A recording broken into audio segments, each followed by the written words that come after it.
I've always been fascinated by nomads. Constantly on the move. That's the most beautiful journey. Surviving in some of the world's most remote wildernesses. Where's the removal van when you need it? And living cheek by jowl with nature. It's always seemed a wildly romantic existence. It's the most magical place. But it's no easy life. It's a sort of cold that makes you feel physically sick. And in today's modern world, they're under increasing pressure. I'm going to live with 3 groups of nomads. In Mongolia, Siberia, It's an incredibly exhilarating feeling. and with Nepal's last nomads, the Raute. Namaste. These hunter-gatherers once lived deep in the forest. But today, there are less than 150 Raute people living as nomads, and the pressure for them to settle is mounting I just want all these people to go away and leave them alone. as they're facing increasing threats from the outside world.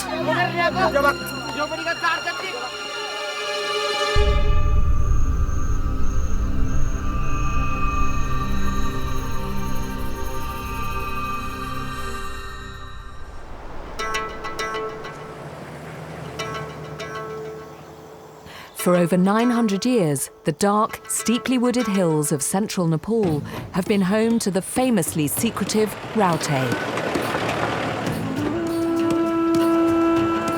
They are a group of people who traditionally have lived very remotely from settled people in Nepal.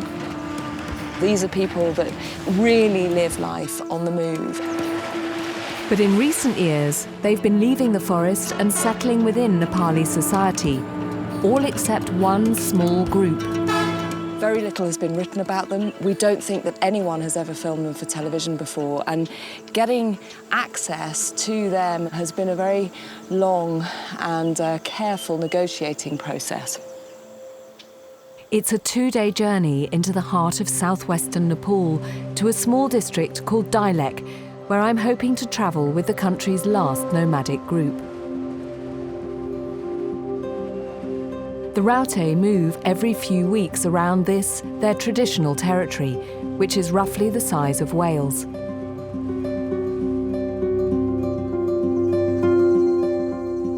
"17 Raute communities once roamed northern India and Nepal, but today only one remains, a small group of around 140 people.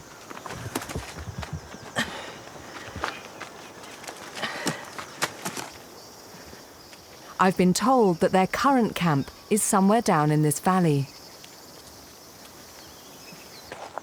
From what I can gather, they are quite private people. So I don't know really what sort of reception to expect. The Raute live by 3 guiding principles: no settlement, no education, and no agriculture.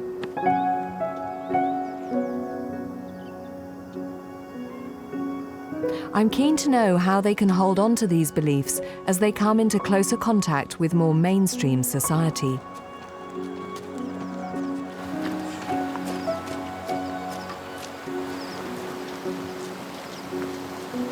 Wow. So that's where they are, that little camp of cloth-covered shelters. And this is it. This is the entire Raute population of Nepal, right here. But you can also see how close they are to the houses up on the side here. They're camped right on the edge of people's rice paddies. There's always suspicion between settled and non-settled people. I mean, you know, we only have to look at our own country and the way that people view travellers.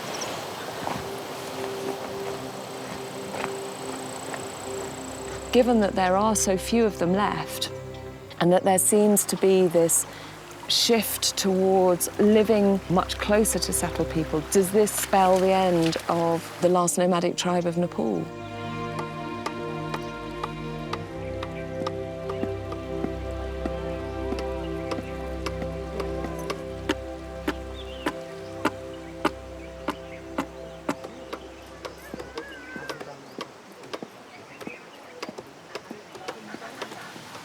Namaste. Namaste.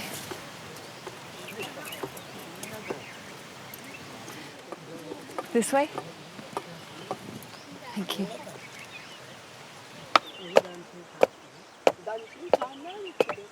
Namaste. Can I to shake your hand? No, okay.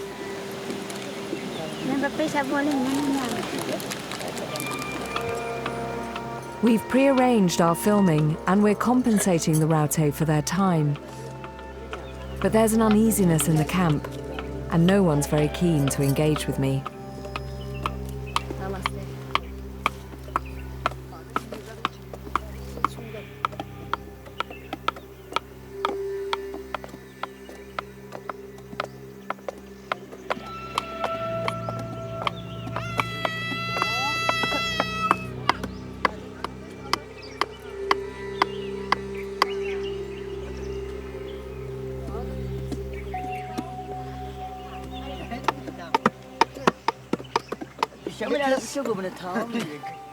What do you want me to do with it? You want me to buy it?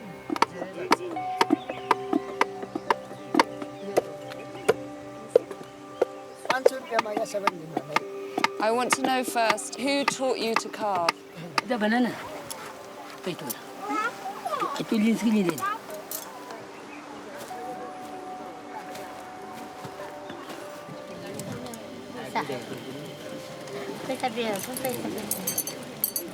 I don't want to buy it yet. Maybe another day.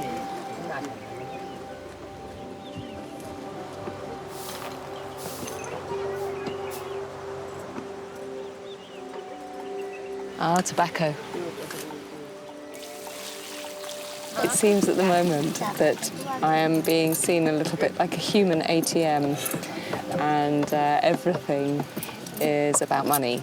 Everything, you know, that's a nice bowl, yes, you can buy it, you know, I'll be welcoming to you if you pay me, which is, I suppose, not that surprising, really, given that there's been so little contact with foreigners.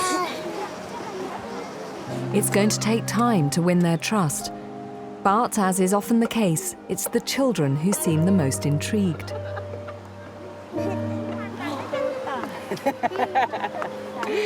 Ready?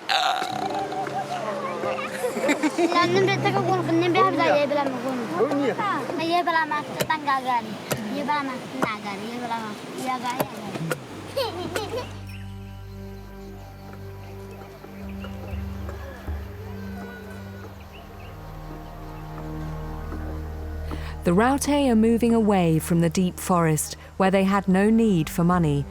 But now, as they enter the cash economy, they're some of the poorest people in one of the poorest nations on Earth.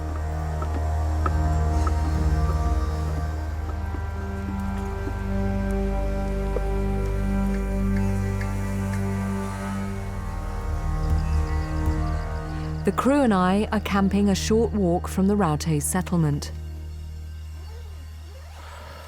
Today's been a really tough day. At one point, I tried to shake a woman's hand, and she absolutely wouldn't have anything to do with me. No eye contact. She physically turned away, and that's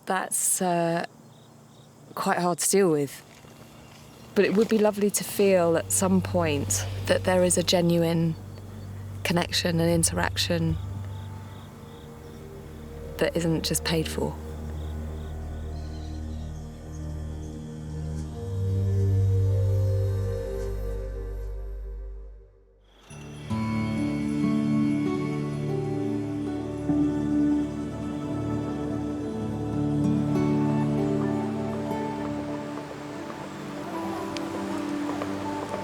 Today, the Raute have decided to move.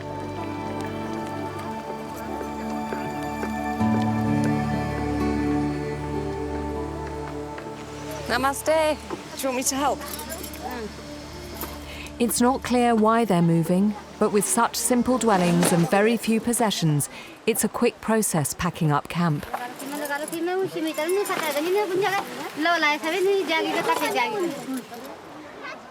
The Raute may not own much, but it often takes 2 days to carry their belongings to the new campsite. You tell me what to do.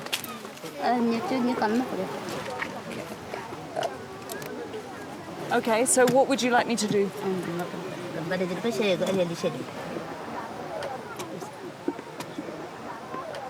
Excellent. It's all going very, very well. It is so frustrating. I want to help and make friends, but to the Raute, I still represent only one thing.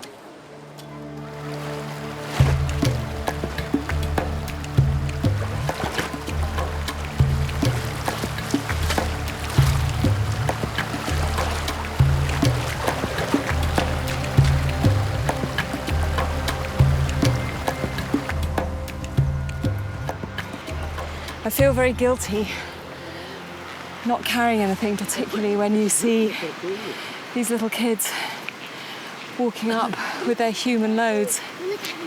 But at the moment, they still don't really know what to do with me, and I suppose I don't really know how to break the barriers down. Okay, you go ahead.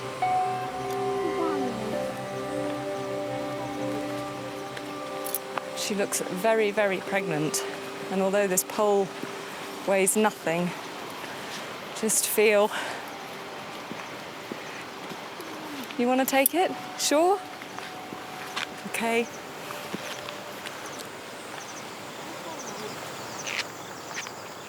And then a small breakthrough. I thought that if I waited long enough at the side of the road looking empty-handed, someone would eventually give me something to carry. It feels like a tiny, tiny step to being allowed in. These hills are at 1,700 metres above sea level, so walking with heavy loads in this heat and humidity is incredibly tough.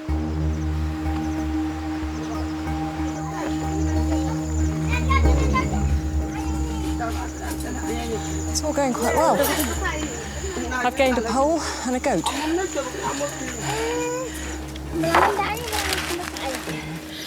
It's hard work. We're doing this in the hottest part of the day.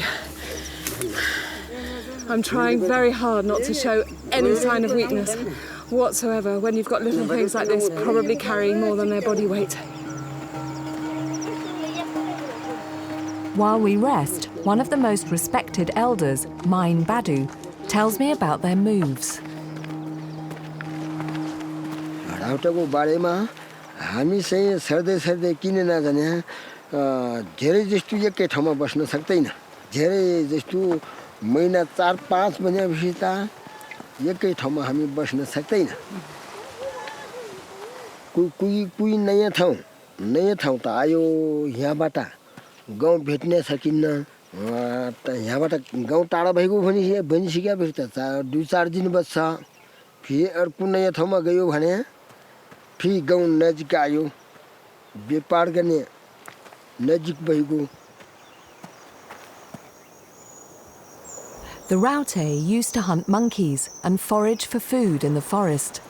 But over the past decade, with the cultivation of more and more land, they're becoming increasingly reliant on trade.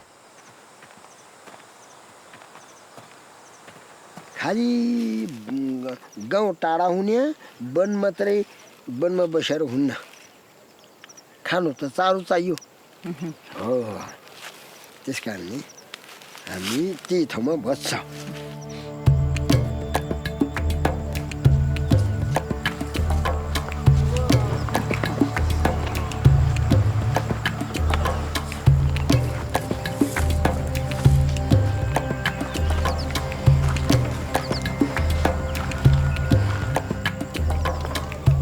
After 4 hours of trekking, we arrive at the new camp, which looks remarkably like someone's farm. Let me just put that down.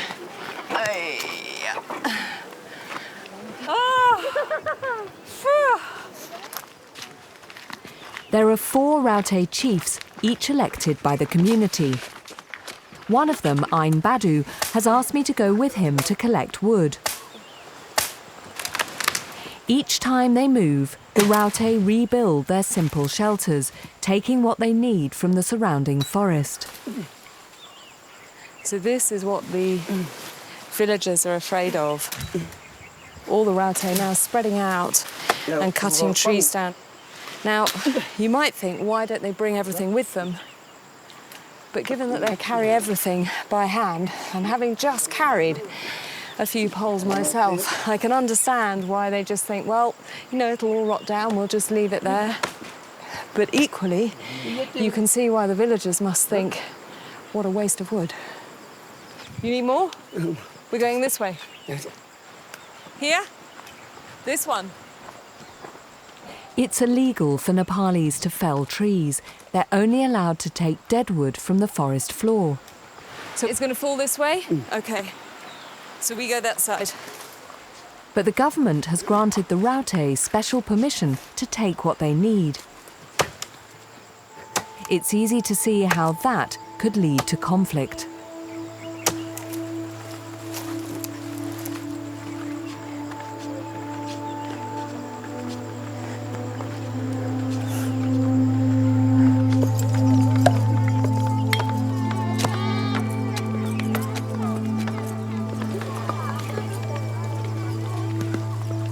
So is this a good new site for everybody?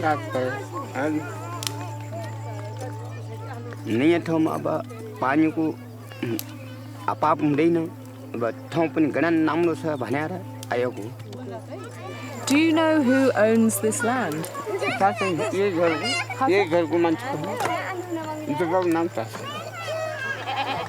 And he doesn't mind that you come and set up your camp on his land? Do you pay him something to use the land?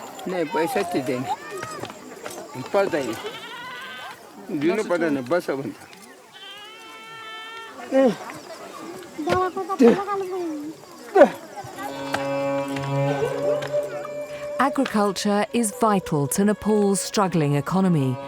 But as more land is cultivated, the Raute increasingly encroach onto farmed land, provoking tension between two very different ways of living. Amnita Bamshi and her family have farmed this land for the past 10 years. Did they ask your permission to stay on your land? हामीले यहाँ बस्न नदिने भनेको थियौं नानी अघि फोहोर मैला गर्ला त्यहाँ दोकानमा बस्न दिमला भन्ने हो त आफै मन परि आएर बस्दे अब उठो भन्दा पनि मानेनन् अब फेरि यो जातलाई उठो भनेर हुनी रहेनछ त्यो उमा अब दोकानमा बाप बेन्चाहरू त सब हाँसे पनि कोले बेहोर्ने भोलि बिहान के गर्नु यो राउटेले मागेर पैसा दिँदैन यो जात त अगतिलो जात हुँदो रहेछ I've been with the Raute for 3 days now. It's hard getting to know them, but I am starting to understand their sense of identity.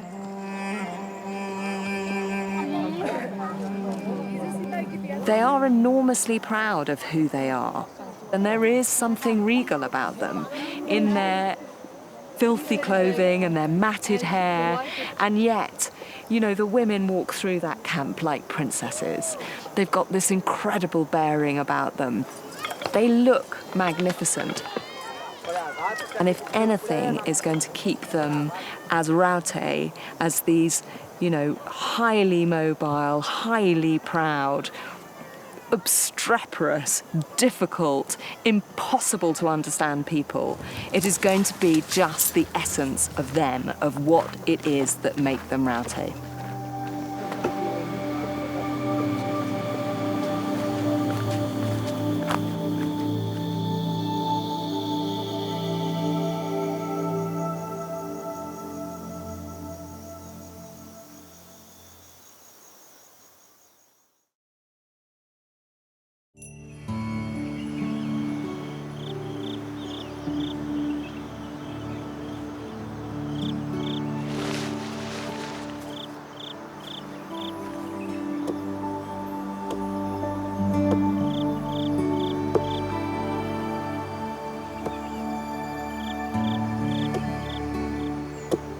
The next day, the Raute are gathering yet more wood, but this time to make handicrafts. In the past, they bartered their boxes and bowls for food, but today they're mostly sold for cash.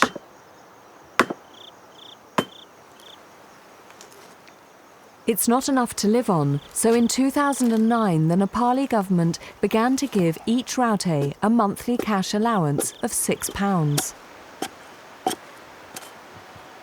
The Raute are clearly becoming dependent on the cash economy.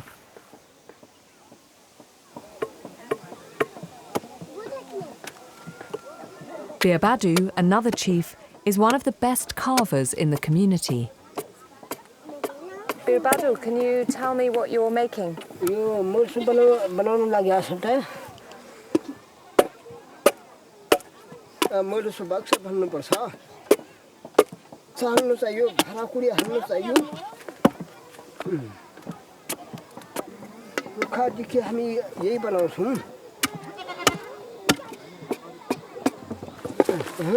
हामी 10 वर्ष 12 वर्षसम्म त्यहाँबाट सिक्दैनौँ Birbadu has 6 children. His 2 eldest boys, Deepak and Kapil, are already becoming accomplished carvers. Do you teach Kapil and Deepak how to carve? बुवा कस्तो तास्छ कस्तो नै भन्दाखेरिमा बुवाले भनेपछि हेर्छ हामी यो मुर्सु बनाउन लागेका आफ्नो बेला खिच्यो सुन्न सक्छ र सकिन्न In Raute culture, only the men carve, but everyone gets involved in trading, and they seem happy enough for me to help finish these bowls for market.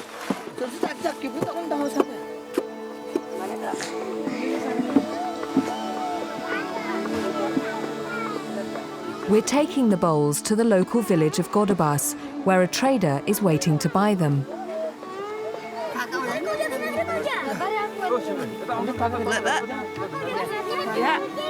Good.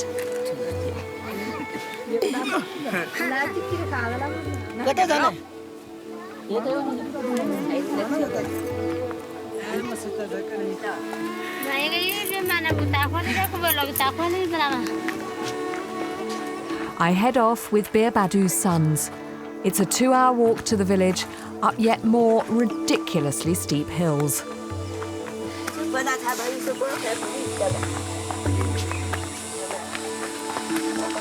भयो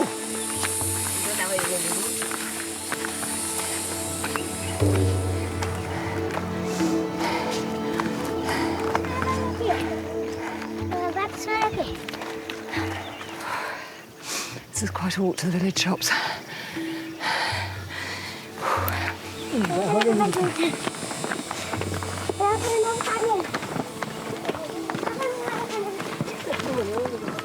I thought I was reasonably fit and reasonably strong, and I couldn't beat a 5-year-old. It's funny, out of their camp, the atmosphere is very different. People seem to be a bit more open and friendly towards me, generally a bit more chatty, a bit more eye contact from the women, a bit of smiling. Maybe it's just the excitement of being near a shop with tobacco and fizzy drinks, though.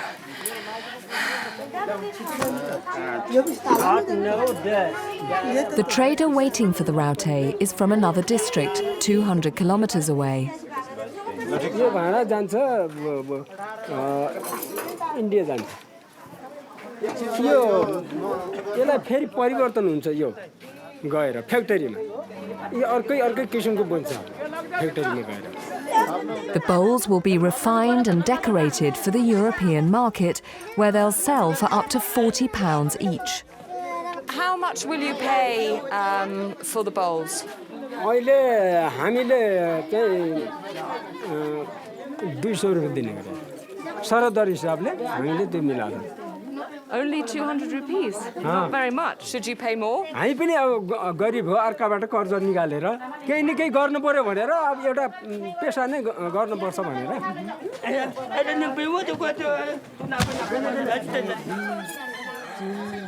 The cash from the sale of the bowls is used to buy rice, flour, vegetables and tobacco.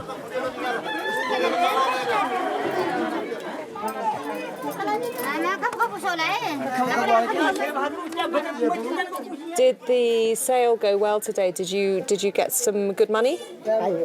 Yeah? And what will you do with the money now? Kani, rice. As the Raute move closer to the settled world, they become more exposed to all its trappings.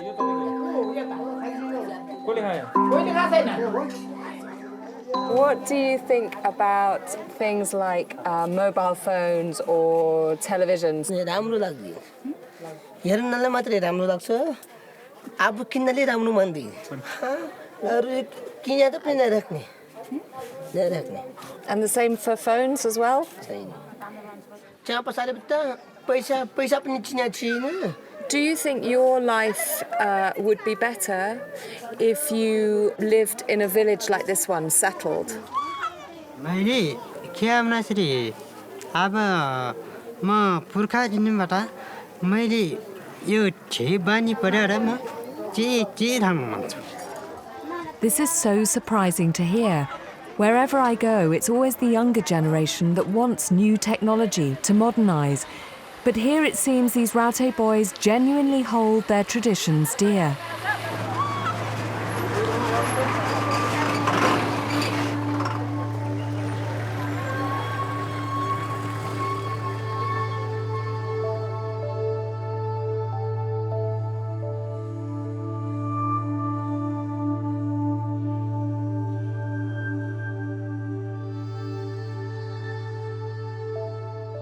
Donald had a farm, E-I-E-I-O, and on that farm he had a dog, E-I-E-I-O. And then you do the noise that the dog makes with a roof, roof. There and a roof, roof. Here. The mood in the camp has definitely become more relaxed. And if singing Old MacDonald helps, I'm not proud. On that farm he had a buckra, E-I-E-I-O, with a meh here and a meh there, here a meh, there a meh, everywhere a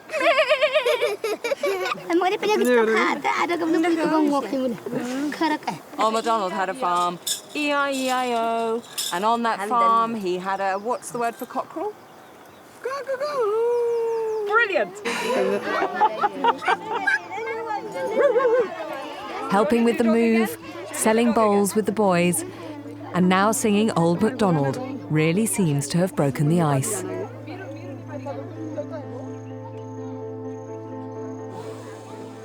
Maybe a little too much. Quite sore!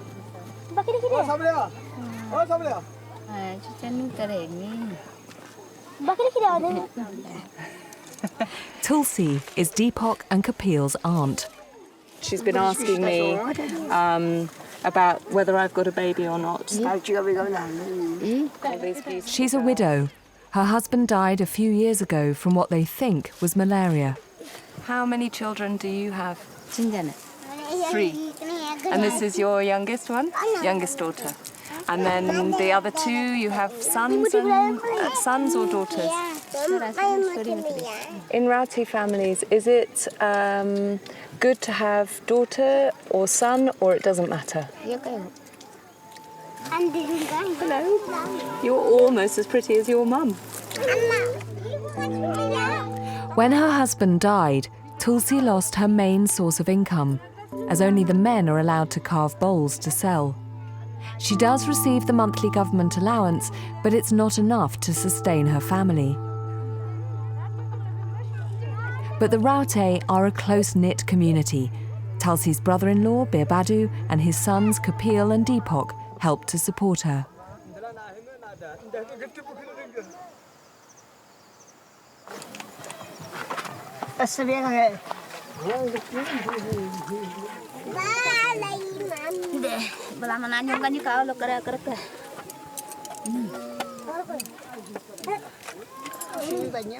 We snap off the fern's woody stem, leaving the softer shoot.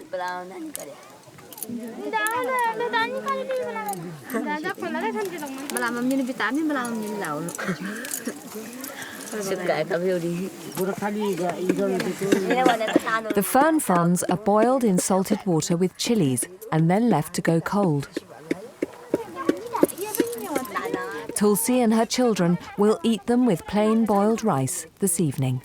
This may look like a very simple scene, but the contrast between this and a few days ago is quite extraordinary. I can't believe that I've been allowed into a widow's tent just to help her cook. It doesn't look like much, but for me this feels like some sort of acceptance, and it's really special.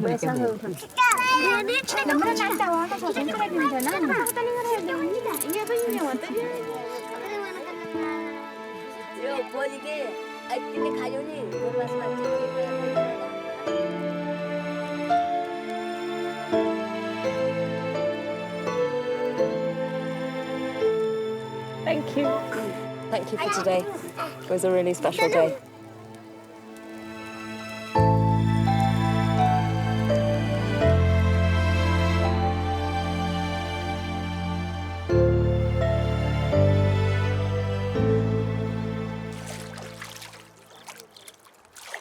This morning, it's all change. The Raute have decided to move again.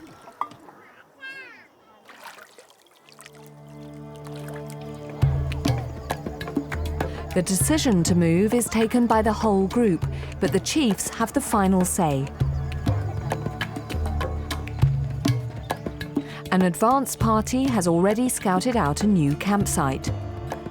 Slowly, the whole community embarks on the 6-hour trek. I'm helping Tulsi.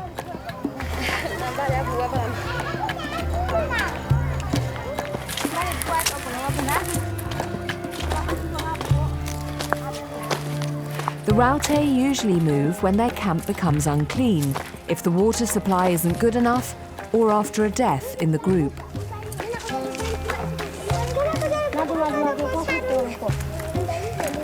This time they want to move to a site with more space.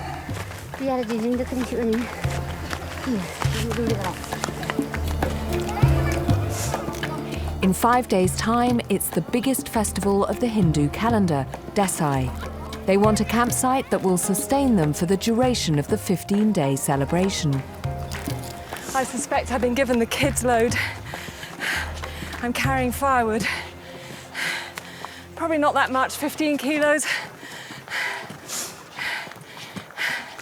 But this hill is a killer, even for the nimble-footed Raute.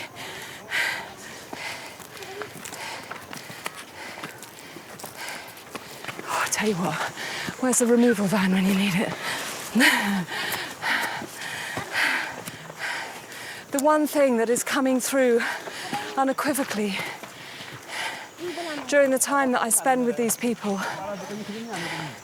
is that their nomadism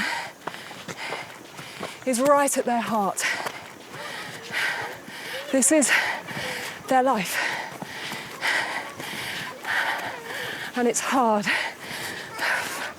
but it's what makes them tick.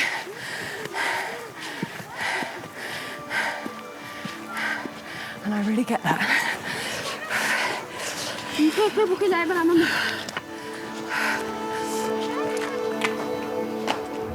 After 3 hours, we arrive at the halfway mark.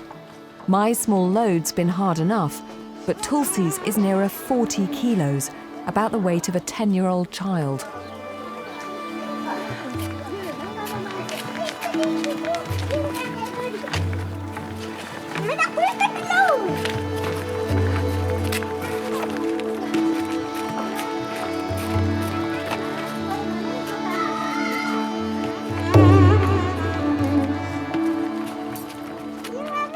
Being with people like this makes me feel just so inadequate.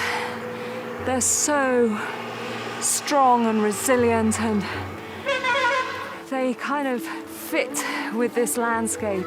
And they don't think that what they do is extraordinary. This is just their life. And if I or you got the impression at all that they don't want to go crops because it's all a bit of an effort, and they like the sense of freedom. Don't be fooled that they are in any way idle or lazy. What I've seen today can only be achieved by people who really, really know what hard work is.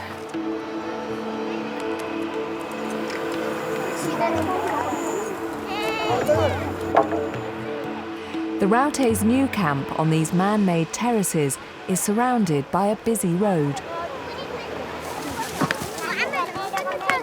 It feels a long way away from their traditional settlements deep in the forest.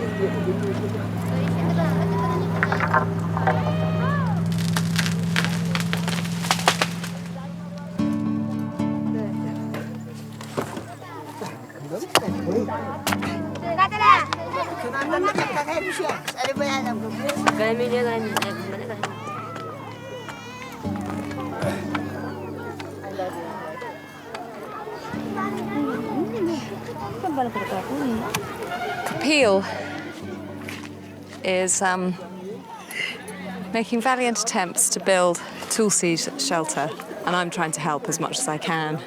But Tulsi is clearly a hard taskmaster and is demanding perfection.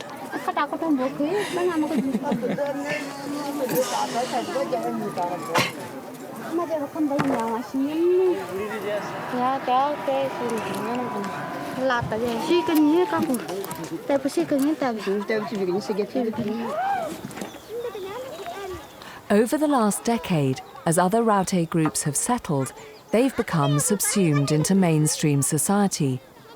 But these last nomads attract attention wherever they go.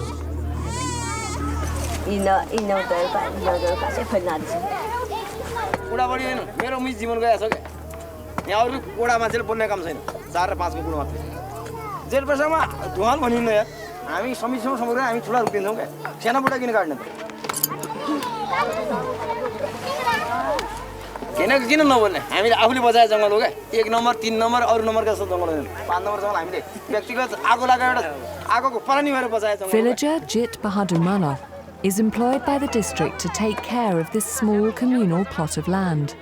हैन सबैको लागि हो भनेर मैले सोचेर चाहिँ काम गरिरहेको छु समितिले मलाई चाहेर चाहिँ 8औं वर्ष चाहिँ मलाई अनि घरलाई आफ्नो परिवारलाई आफ्नो छोराछोरीले चासो नदिएर त्यस्तो चासो दिए जस्तो मन सोचेर मैले वन जङ्गललाई ठुलो आस्थामान गरेर बसेको हुँ केना बुटा काटेपछि बच्चा काटे जस्तो भनेर इनलाई भन्न खोजे त्यही नि हो किन बस्के भने हामीको लागि यो हामी यो पाल्ता तागुने यो सासो बुटा नदाल्छके भने ठुला बुटा हामी के गर्ने यो ठुलो घर बनिसके भयो बनिसके भने हामी यो जिमी जग्गा लगाए पनि एउटै हुने त्यही कारणले सानो बुटा ढाल्दिने डाइरेक्ट घर बनाउने पछाडि बेटा यो गाउँ विकास समिति गरेको छ म There have been a lot of people coming to the camp. What do you think of that? राम्रो लाग्छ कुनै मान्छे राम्रो कुरा गर्न थाल्छ And do you ever get scared? त किन्न लाग्छ नि यो यत्रा यो दलित मान्छे सबै उच्चिक्यो भने यत्रा टोकेर चाहिँ काप्दै बाट्ने हो कि हैन त्यसको डर पनि लाग्छ राम्रो लाग्यो अगाडि मलाई कुन ठाउँमा जग्गा रोज्छौ रोजा त्यो सरकारले आरक्षण वितरण हुन्छ पनि हामी मलर्छ उनी आएर बाक्सले पुरा चाख्न कुदुनै छैन कुका रेला बनाएका छन् भइहाल्न अब यहाँ बिमार बिगालेका छन् आएर हामीले राउटेमा मात्रै भनेका छन् के छैन Kapil and Deepok's father, Birbadu, is embroiled in an argument with another local man.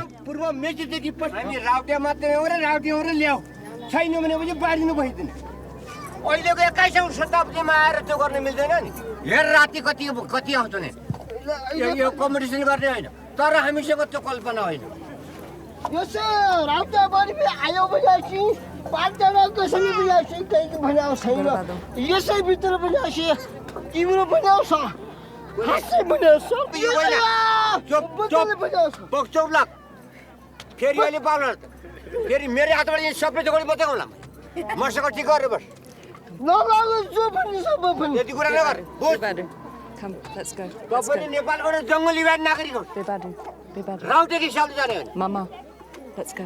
यो रुपी यो अब यो जंगलको क्षतिपूर्ति तेरा बालेको मा छैन मैले पाल्ने पनि नचिने मैले राउटले बनाएसी पाल्न गर्ने बोले बाँच्न खान नदिने समाजले साथ दिन्छ कसिएर म बनेको हो भनेर मिल्दैन यो राउटे भयो भने आधार सबै ठिकठाक गरिदिने Go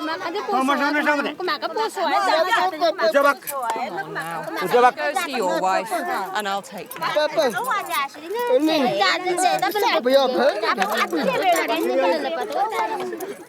You should listen to your wife, maybe, and perhaps you should just get off this hill and go somewhere else where everyone else can just get some peace. I am. Do that? I am certainly. That's okay. It's been a very tense afternoon.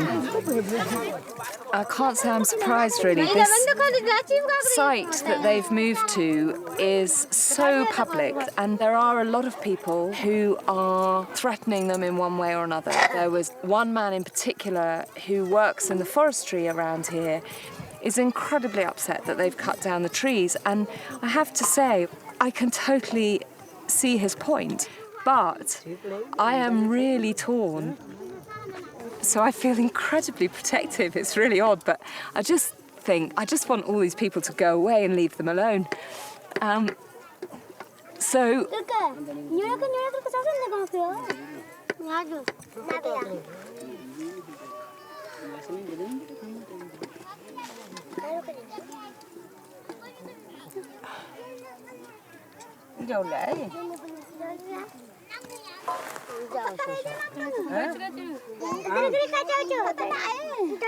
it's really silly, but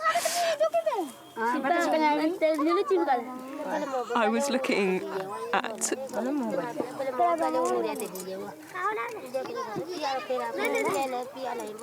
Kapil's face when his father Birbadu and this other man were just yelling at each other.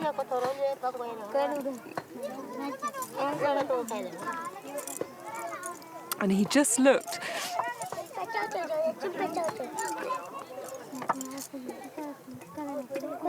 He looked distraught, really distraught.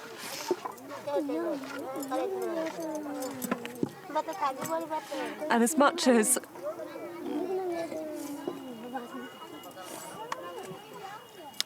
the Raute say that they will always live this life and they're proud of who they are, you wonder whether eventually they'll either be forced somehow to conform or they'll be forced back into the forest and away from villages again.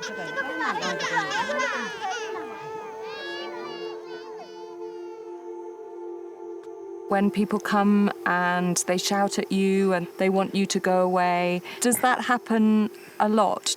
धेरै त भयो छैन अलिअलि त भएको होला त्यो पनि मिलाउनै पर्यो नमिलाएर हुँदैन त भन्छ अब भनेपछि धेरै झगडा क्याको नाम छ धेरै चपाक भात मिठो हुँदैन धेरै कुरा गरेको कुरा निको हुँदैन त भन्छ पुरा त्यस्तो हो त अब यो झगडा गर्दैमा भनेपछि मलाई क्याको नाम छ फेरि पनि जुब बाट्नु चाहियो त सम्म त बाचाको नाम हुन्छ त सेउठाइले केटाहरू हाम्रो केटाहरू त सबै डराइदियो त भान्जीले पनि यसरी त त्यही भने यसरी रुन आँटियो त मेरो लागि बुझ्यो त्यस्तो प्यारो लाग्छ भनेपछि भान्जाले पनि हामीले झन् प्यारो लाग्यो त के दिएन त यो भान्जाले पनि अब कसरी हेला गर्ने त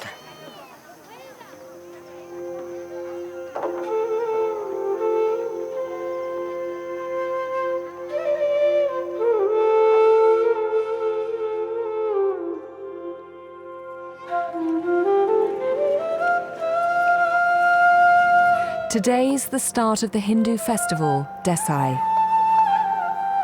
The Raute's own belief system is a mixture of Hinduism and animism, the ancient belief that all things in nature, animals, plants, and the elements, possess a spiritual essence.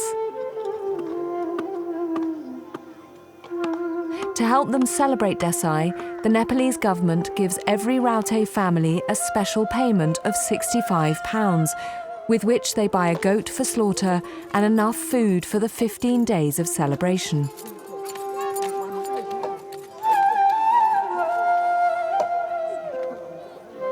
The chief district officer, Sagamani Parajuli, has arrived to make the payment. अनि तपाईको छोराछोरी कति छन्? 4 छोरा छ। 2टा छोरी 2टा छोरा। 2टा छोरी 2टा छोरा। Would the government like, in the long term, to see the Raute become a settled people?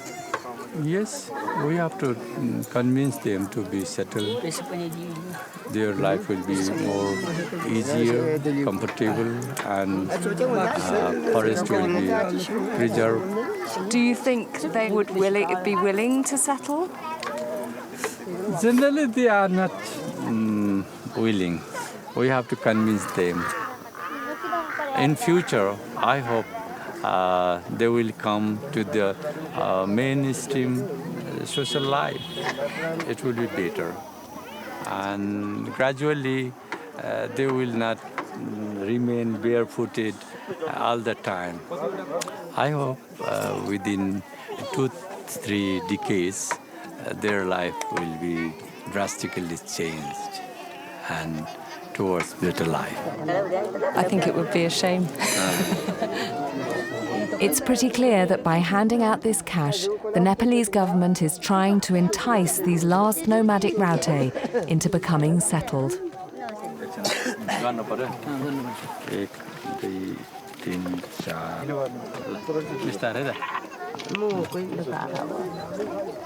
I think it would be enormously sad if the Raute were just to be absorbed into conformist Nepali society. The world has become so homogenized, and when you meet and spend time with people like this, you realize that there is a great deal of value in diversity. But my worry is that with such a small group of them, just 143, still living like nomads, what chance do they really have? It may, in the end, be a combination of all those social and political pressures, and that they become used to having a bit of cash in their pockets that may undermine this extraordinary way of life. But the identity of being a Raute is extraordinarily strong. There is a real pride in their heritage, and I don't think they're going to let that go lightly.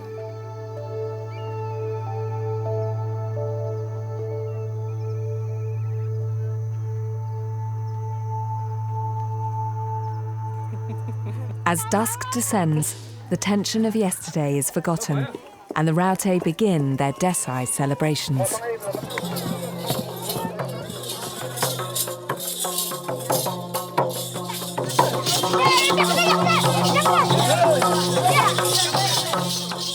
I am cursing these people.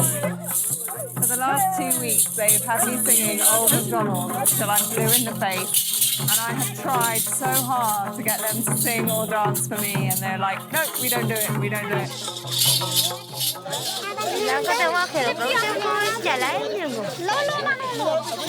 And there is just something wonderful about this atmosphere with the light failing and this wonderful smell of very fragrant smoke in the air.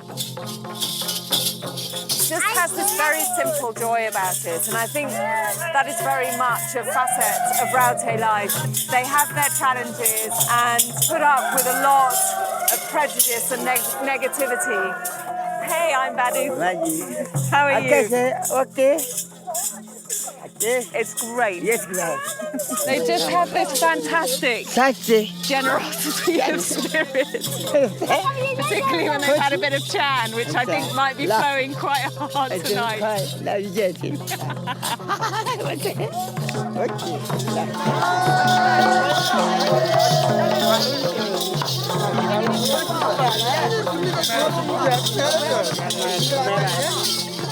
This is my last night with the Raute, and tomorrow I'm going to be heading back to Kathmandu and then home. And for some reason that I can't really explain, they don't seem to be the sort of people that you say goodbye to.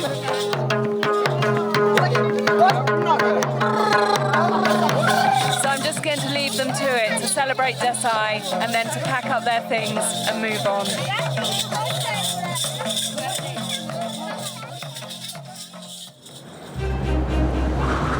Next time, I'm in Siberia. It's a sort of cold that makes you feel physically sick. Traveling with a family of reindeer herders in one of the most extreme places on Earth. What a place to be. Life in this freezing wilderness has always been tough.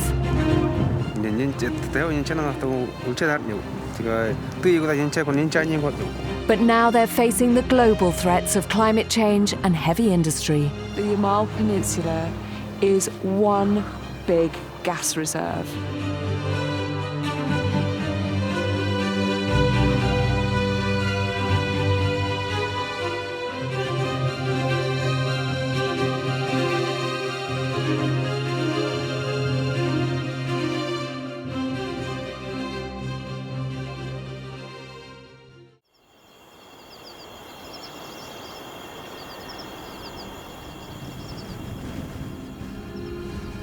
I've always been fascinated by nomads. Constantly on the move. That's the most beautiful journey. Surviving in the world's most remote wildernesses. Where's the removal van when you need it? And living cheek by jowl with nature, it's always seemed a wildly romantic existence. It's the most magical place. But it's no easy life. It's a sort of cold that makes you feel physically sick. And in today's modern world, they're under increasing pressure. I'm going to live with 3 groups of nomads. In Nepal, Namaste. Mongolia, Sambeno. and now with the Nomads in Siberia. An incredibly exhilarating feeling. These reindeer herders have always lived life on the margins. But today, giant global threats are encroaching on their traditional migrations. Can they hold on to their ancient way of life?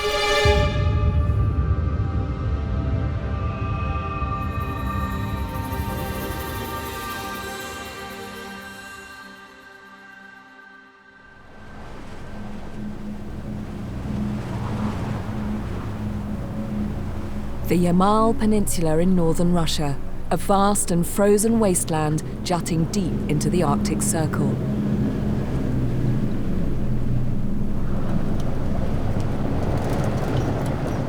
Home to the nomadic reindeer people, the Nomads.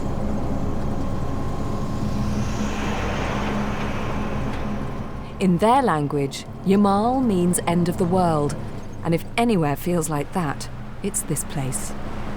Minus 26 is the air temperature, but with the wind chill, it's minus 35.3.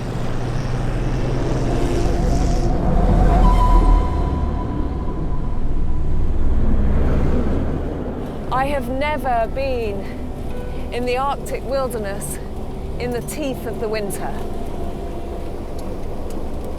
I feel inadequately prepared for life in a landscape like this and in temperatures like these. It's truly impossible to imagine how any human being could or would choose to live in a region like this. The Nomads have survived in these extremes for generations. But now they're facing serious threats that could undermine their traditional way of life.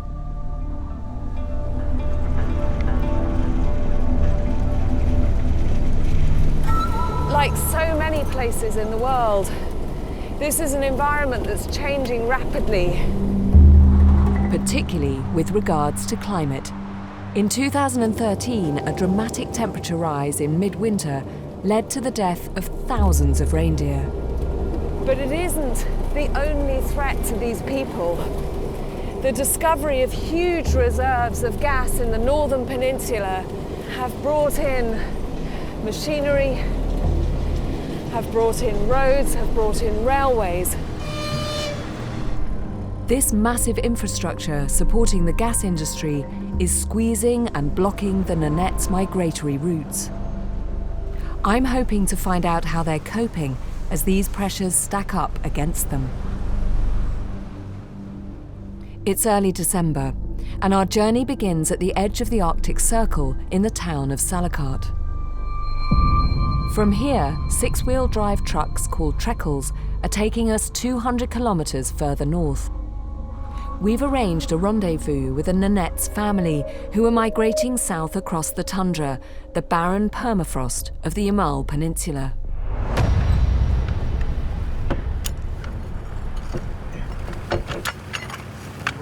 We've been making our way painfully slowly along this very difficult road, and suddenly the truck in front of us, which is carrying all the fuel and a lot of our equipment, lost an entire tyre.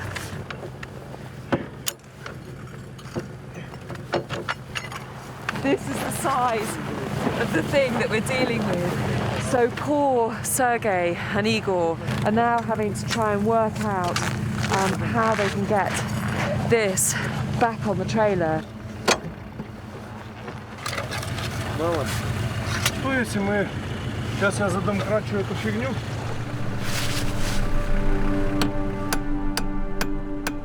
As night falls, the temperature drops to minus 40.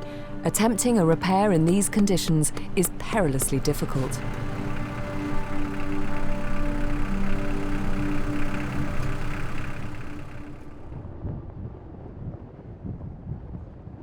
The trailer didn't get fixed last night, and we ended up here, which is one of these strange trading posts next to the railway.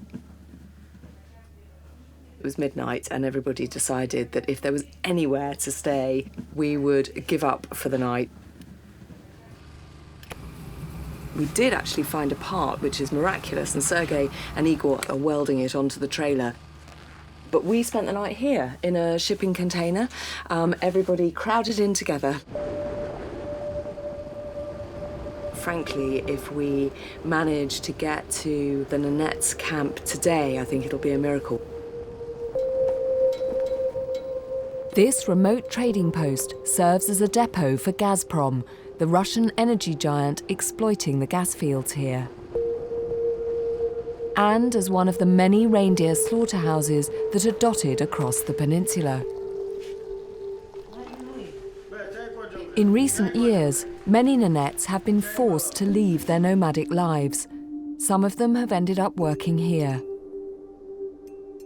I heard there was very bad weather for reindeer last year, and that a lot of herders like yourself lost a lot of animals. Получился двойной лет. Там нас вообще там. А нам там нечего кушать. Ты хадыр чамаду кам. Табирна ха. Хабайка. Хабайка мязма уйдамулар. Ты жми менжер. Mana? Как обычно. Мы делаем мы не. Я так он пяринг дал. Я кан пясинга майдота. Уда дарыгу. Дага там том ядам масрави кондом масраваш. Масравом. 3 месяца масрам тикон. 4 месяца масрам. Заработаю. Хабардам. И мы коробканы хабардам.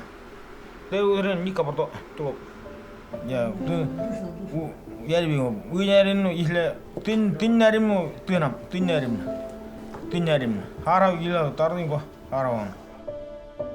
It's a truly heartbreaking story, one that's been repeated across the tundra. In 2013, over 15,000 reindeer died, and over 60 families were ruined. Is there one thing that you would hold responsible for that you would blame for that?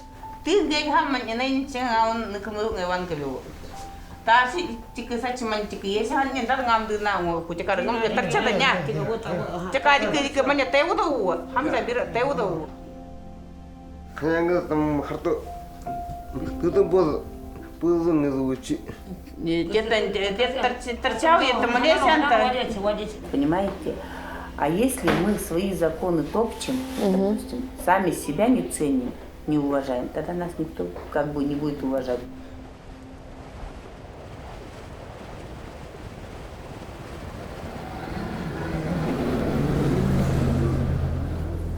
With the trailer repaired, there's over 100 kilometers to go. And the temperature is a staggeringly low -54.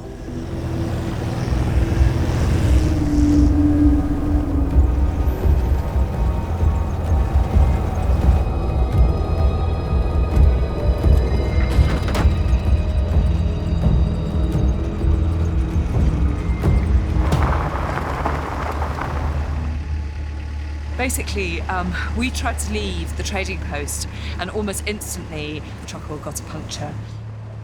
And as they were fixing that, the diesel started to freeze in both vehicles. So nothing is working. I think the real concern is that if we try and head off even further into the wilderness, we might be stranded in the middle of nowhere.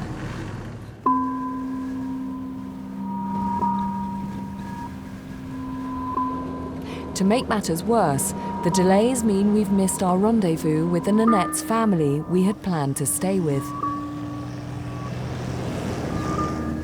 We've no choice but to head back to our starting point, the town of Salakot.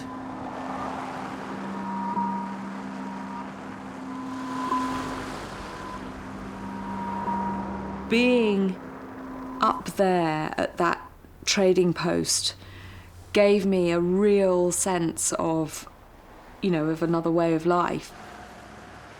I just felt deeply saddened by the way that those people's lives had turned out.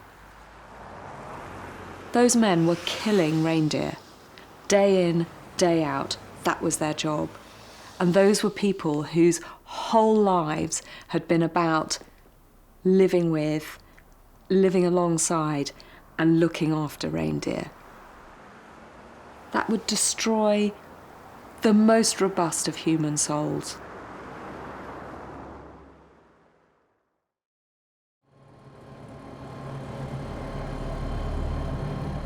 Having missed the meeting with our original family, we need to find another group who will take us in.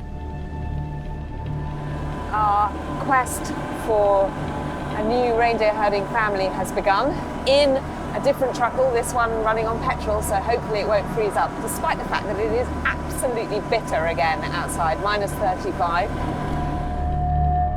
We head for another slaughterhouse where we've been told Nanette's families are delivering their reindeer.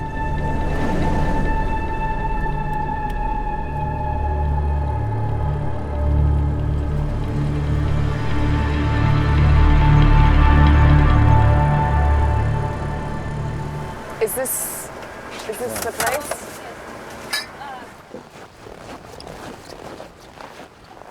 The slaughterhouse is over there.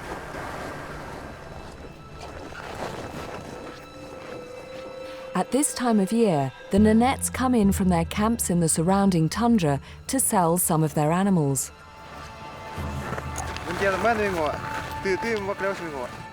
The cash they earn will buy what they need to survive the year ahead. Maybe we'll go up.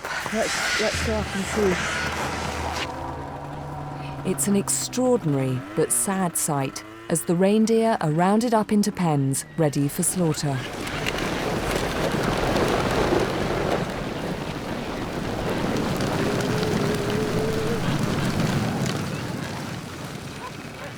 Every part of the animal is used. The meat is sold into a profitable global market, while the fur is made into clothing.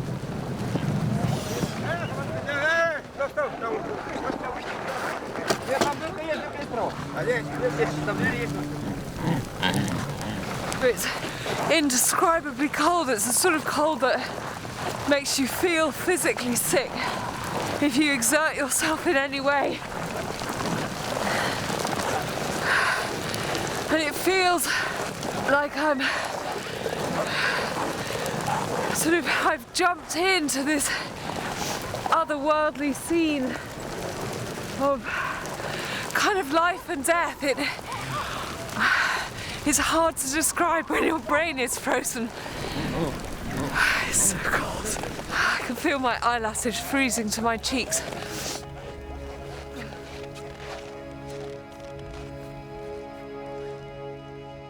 The Yamal Peninsula is home to the world's largest reindeer population, with 600,000 animals looked after by 15,000 nomads. It's rather sad that my first view of the reindeer here is the ones that are about to be slaughtered. But I suppose what they also represent is the survival for another year of the people who own them.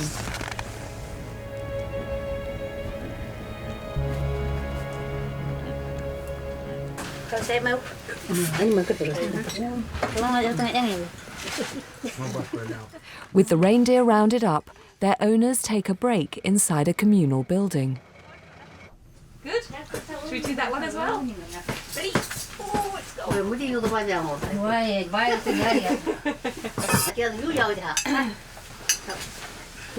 There are several families here, but one seems particularly friendly. So Natasha, who lives with your family? And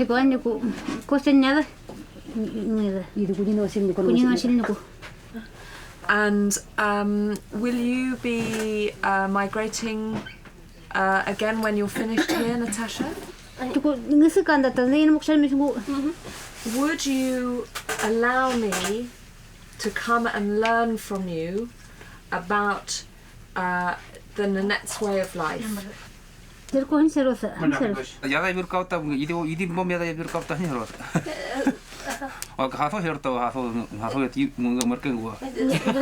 Women are in charge, always.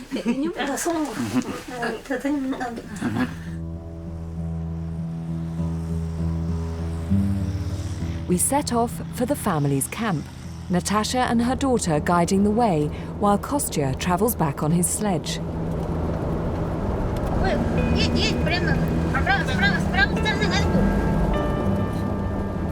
It's an hour's drive through the snow and across a frozen river.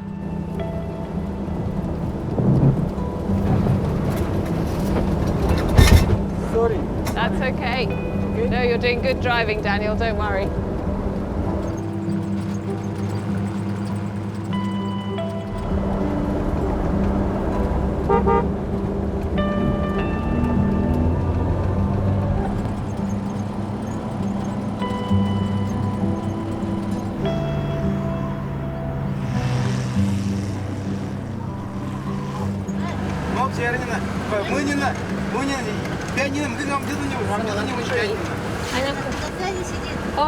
На связи, да?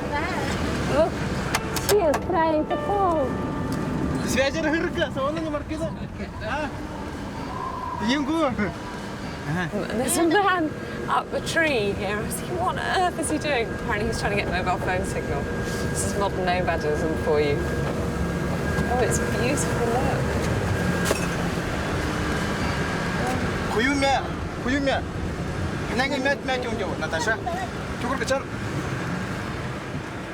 Natasha and Kostya are nearing the end of their 500-kilometre seasonal migration. At the moment, they're moving every few days. They're travelling with two other families. Next door is Yegor, Kostya's brother, and in the third tent, or chum, is their friend Vitali.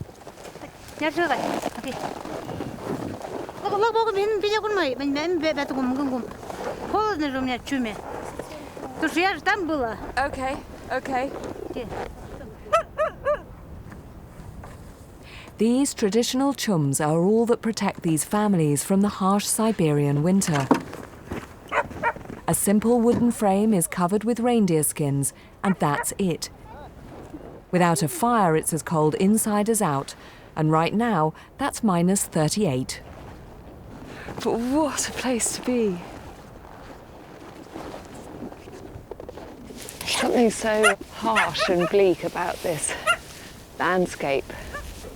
And it seems amazing that these little pyramids of snow are enough to keep whole families alive in conditions as harsh as this. I think the thing that always strikes me is just how pared down their lives are. You know, this is it. Kostya has to move the herd to new pasture. So while his neighbours round up the reindeer to pull the sleds, he prepares the harnesses.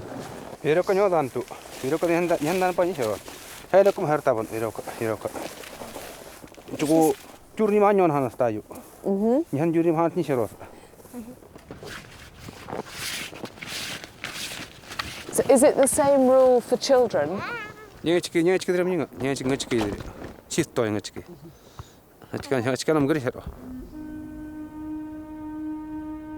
In Nanette's culture, once a female reaches puberty, it's considered bad luck if she steps over ropes, poles, and even men's boots. It's believed to bring misfortune to the family and their herd. So Kostya, when I see this, should I lift it up and put it over like this? So I have to walk around it. And that's just for women. For men, it's okay, you can step?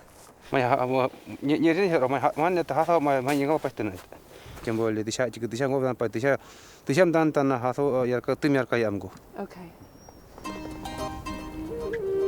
These ancient beliefs are part of the Nanette's animist faith. They believe everything in nature possesses a spiritual force. When women start to menstruate, they become directly connected to this force, known by the Nanettes as Saya May.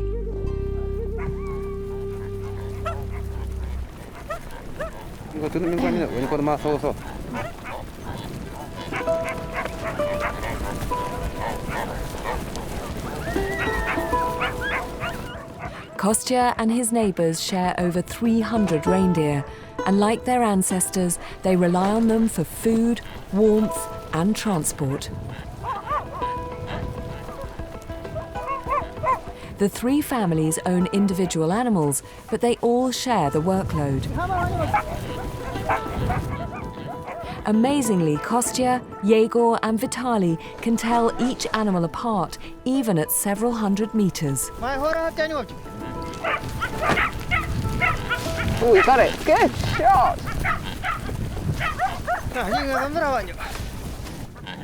The Nanette's animals are semi-domesticated cousins of wild reindeer. The bulk of the herd is for trading, while some are used to pull sleds. A few are believed to be sacred and will not be killed until they're too old to walk. Can you all explain to me how important reindeer are to your life?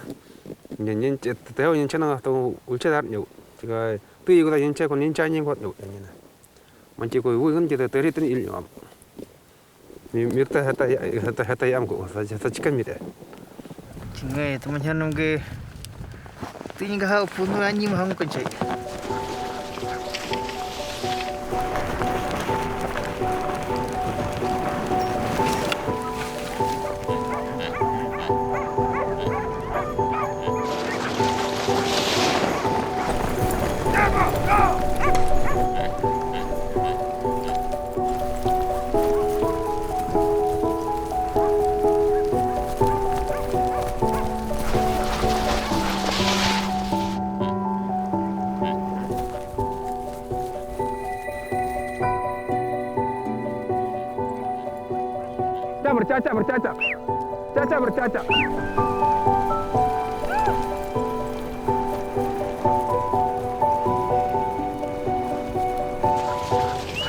This is my first breakneck ride on a reindeer sledge. It's an incredibly exhilarating feeling. We're taking the herd out to new pasture for the night.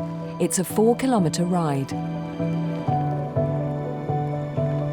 The ground looks incredibly rough, but it's actually quite a smooth ride, and they move a lot faster than you'd think. The men's days are ruled by caring for their reindeer, making sure they get enough food and protecting the herd from predators like foxes, eagles, wolverines and wolves.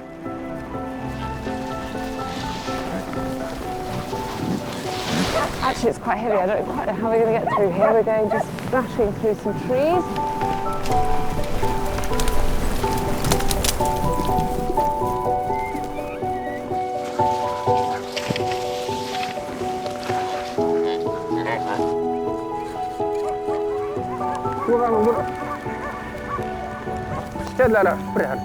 After half an hour, we arrive at a clearing. The reindeer scrape through the snow to reach the lichen below. Remarkably, it's all that sustains them through the long winter months.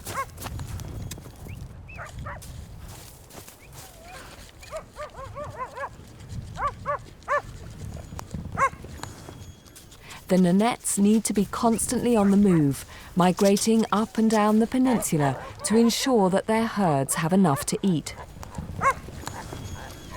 Just to be out here with these people, having had all the trials and tribulations we've had. And what was really, really lovely was just seeing how Kostya completely understood his reindeer, his dogs, the landscape. You know, I've only just met him. I think I've lost my heart. And this little puppy, you did well, didn't you, Little Tail? You can see he's clearly learning from the other dogs.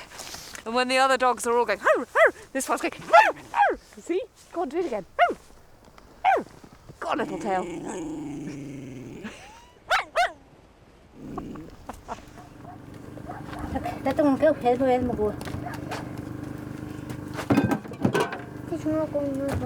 Хорошо, поняла.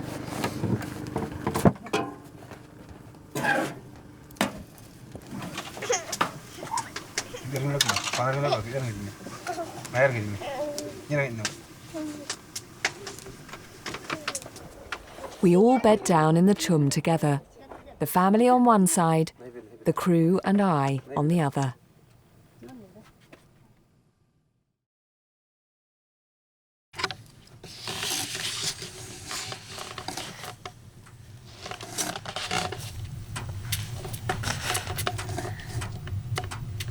So,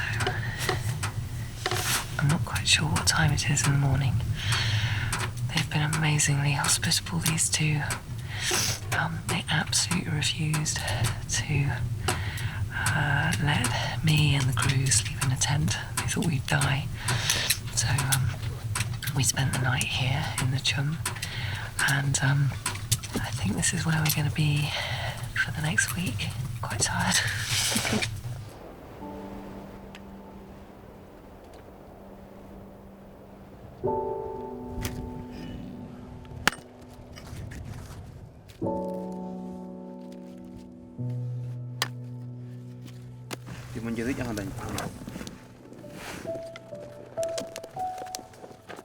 Most days, the men tend to the reindeer, whilst the women look after the home. And these strict gender roles also extend to the dress code.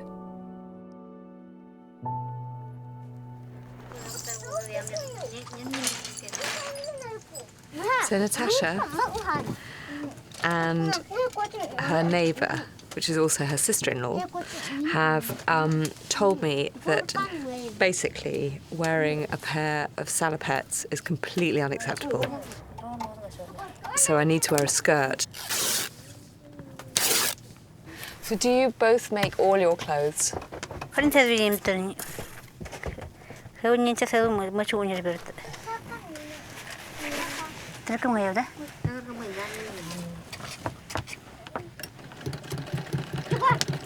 So Natasha, how did you meet Kostya?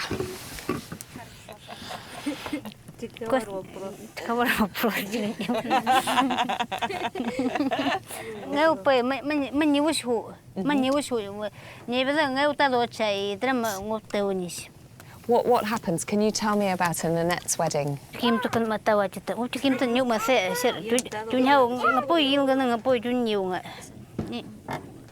Ninchego wani ngokunga. Arka nincha pon mani si sto mam do tse ngarka sto ngarnga ya. Katla si ngapta wani me sinya yundukon. Kapon mani mji wadi. So when your sons are older, will you do the same for them? Jadi ilai punganyam. Hasnim wingna ya nyanyi gaya. Tolkon nyarongo. Tikanya hasnim dram ngau tau. Pasok kita isle gora je khatani hongo. Man ho me wan nyanda chirta.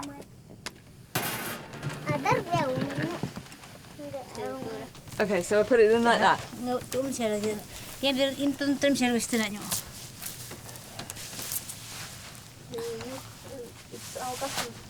Yeah? What do you think? What? Come here. Look at us. We are the best looking girls on the tundra. What do you think? That's good, Pretty? Yeah? Natasha and Kostya's camp is next to the Gazprom railway. This afternoon, the director of the 350-mile train track is coming to visit. The railway has blocked some of the Nenets' migration routes as the reindeer and sleds struggle to cross the track. The gas industry has also been accused of damaging feeding grounds. Alexandra Melamchuk and his family are here on a PR exercise to find out how this heavy industry is affecting the Nenets' lives. Yeah. So Galina and Galina, is this your first time up to this area? Первый раз. Я первый раз. Your first time? Первый First раз. time. And Alexander, you work up here? You're based up here, your work? Да, я здесь живу и здесь работаю. Здесь на Nomad. Обеспечиваем доставку грузов на Баваненковское месторождение. Да, перевозками занимаемся. When the Soviet state collapsed in the 1990s, multinational corporations flooded in to explore the tundra for its huge gas reserves.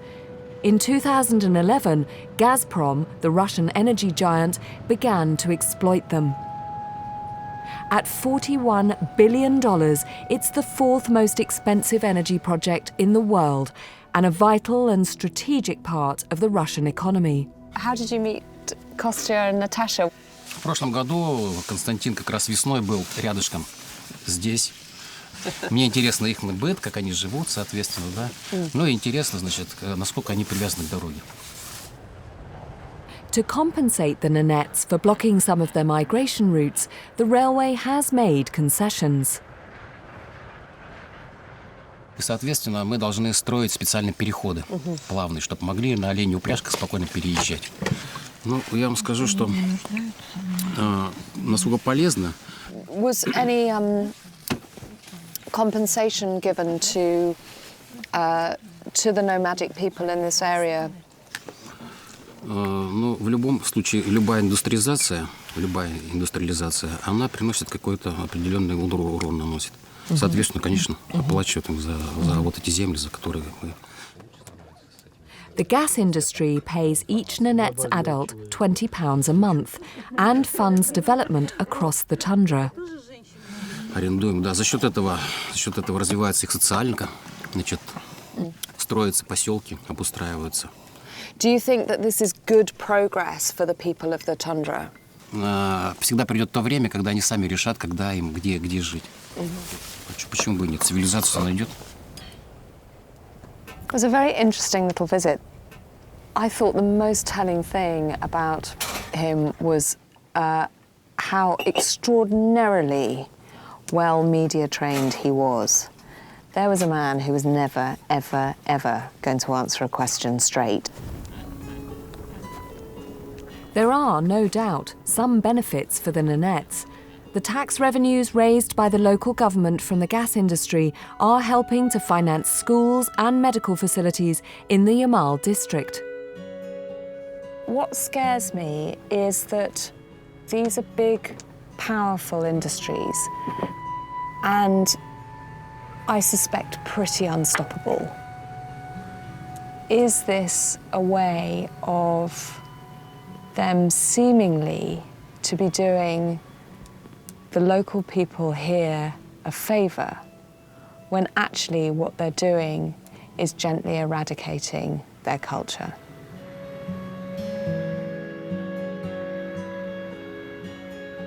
With gas production planned to treble over the next 15 years, the impact on the Nonettes is only just beginning.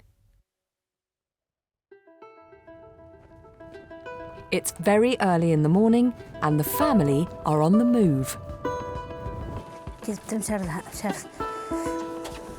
It's migration day, the absolute essence of nomadism. For me, it's incredibly romantic. It's sort of thing that as a child, you know, I wanted to be a nomad or a gypsy or in the circus, you know, somebody who was constantly on the move. Kostya, Natasha, their neighbours and their reindeer are heading for new pastures, and I'm going with them. Everything has to be packed up and put on a specific sled.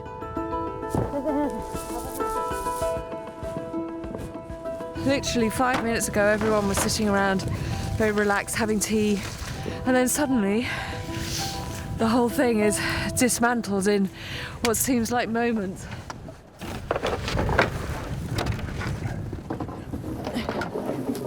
Oh, God.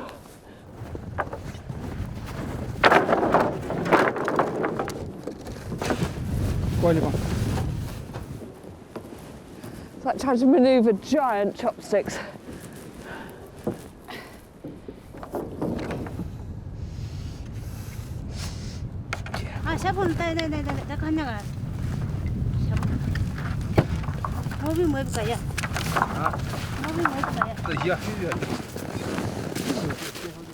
It's taken 3 hours to pack 3 families and their entire lives onto 33 sleds.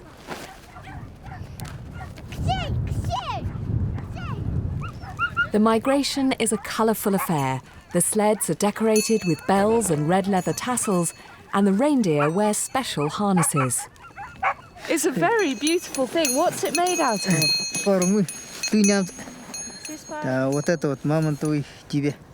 This is mammoth? Really? Do you still find mammoth sometimes out in the tundra?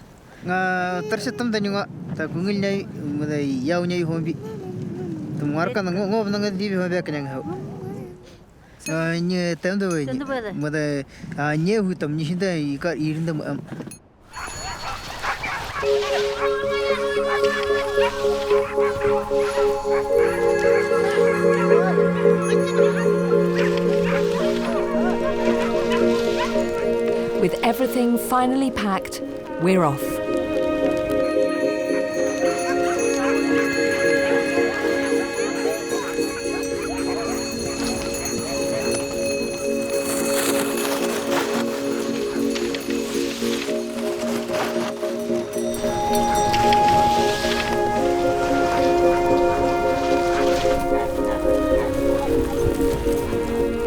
We head down the ice road alongside the railway, with the herd following behind.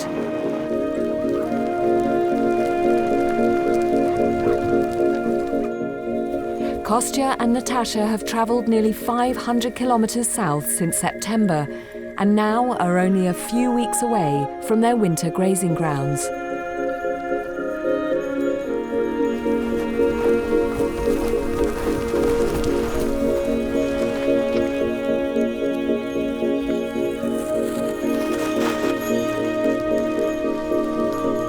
Dusk's falling as we head off the road and onto the wide, open tundra.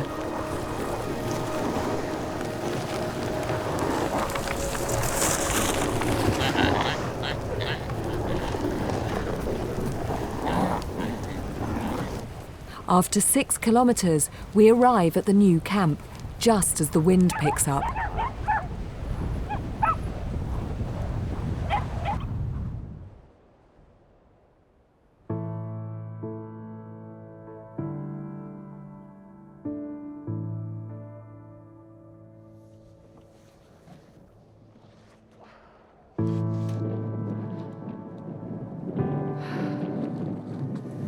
So this is our new home. What I'm really getting the sense of is this relationship between them and their reindeer. It's a symbiotic relationship which allows people and animal to be up in this really wild place and to not just to scratch a survival, but live a kind of enviably successful way of life here.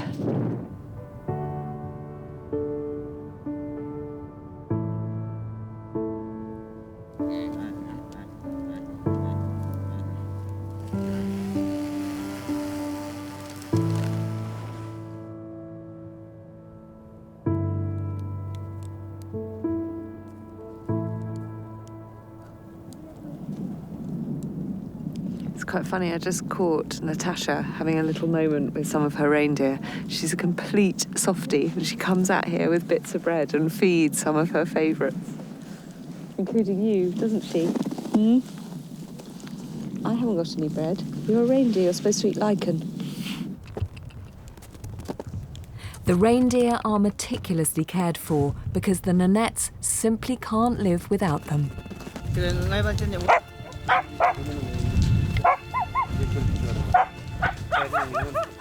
Reindeer meat is the staple food, and one animal can last a family up to a month.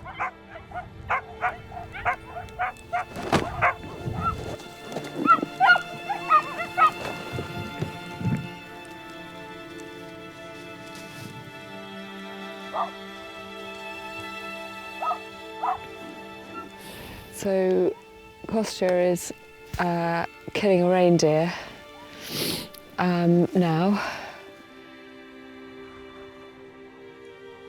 and he stuns the animal first with the axe on the top of the head, and then he stabs it in the back of the head and then straight into the heart.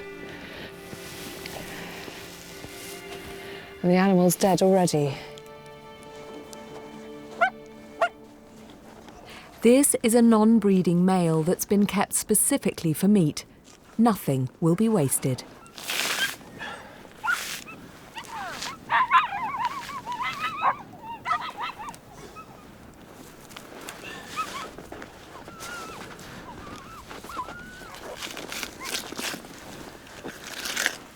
The Nonettes eat some of the reindeer meat raw, and the fat and offal while it's still warm.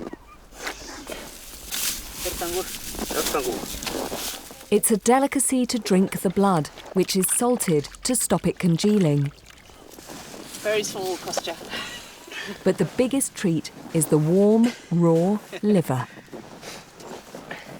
So I take all of it, like this, and can I have half of it? Можете не полностью совать всё.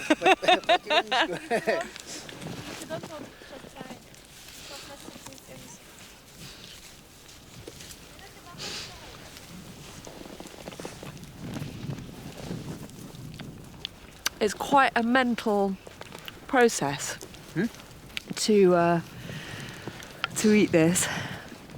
I can't say I'm enjoying it terribly much, but it's actually a very mild taste and an oddly kind of quite a crisp texture. You sort of expect liver to be soft because I've only ever had it cooked before.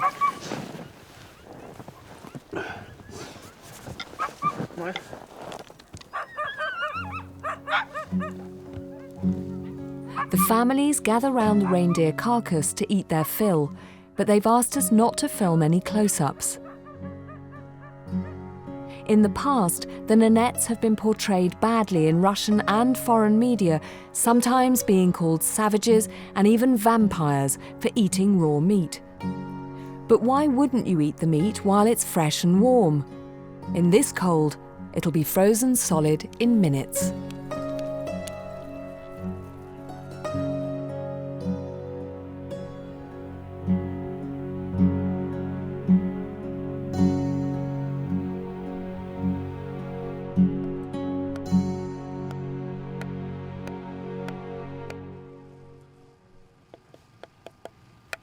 The Nonettes make almost everything they need: their sleds, harnesses, chums, and all their clothing. Whilst Kostya works on some antlers that he can sell, Natasha's making sewing thread from dried reindeer sinew.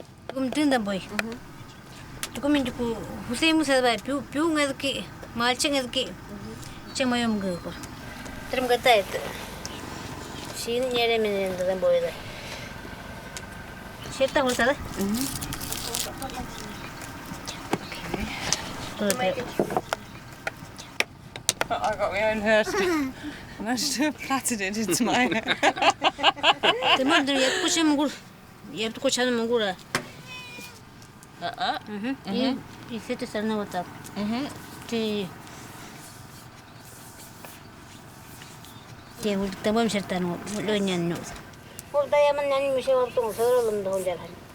Don't tempt me.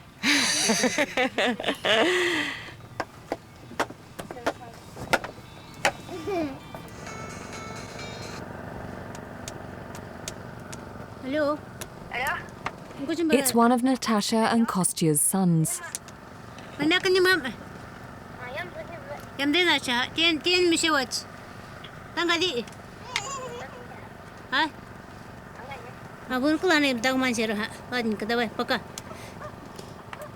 Their 3 sons are away at school.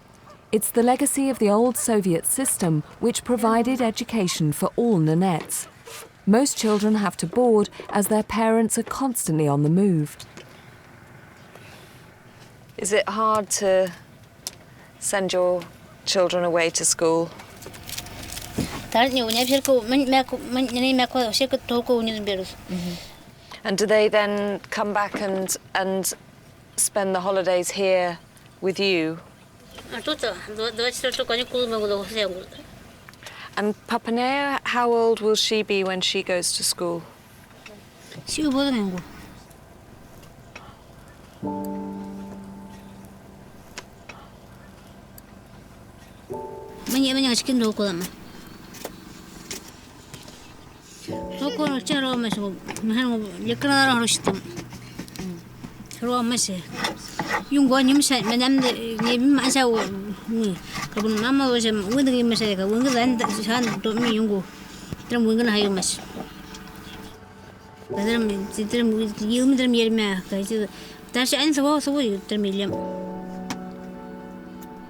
Natasha, get her on the subject of education, and you can see there's a slight sort of mistiness comes over her. She would love, I think, to have gone to university. And although Kostya and Natasha feel very rooted here to the tundra, it would be interesting to see what choices their children make. And I suppose the reality is, will they actually be able to make that choice, or will gas extraction and climate actually take that choice away from them? I don't know.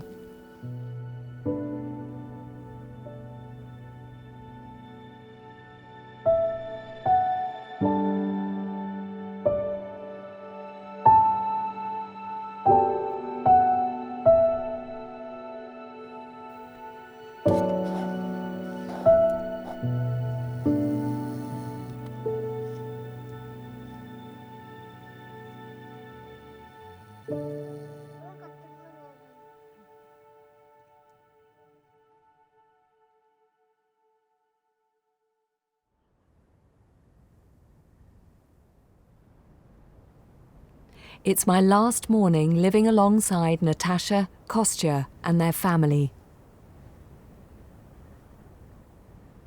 Thank you so much for all your help. Thank you for lending me your beautiful coat. I've become genuinely fond of the whole family. So leaving them is going to be hard. Okay, Papane.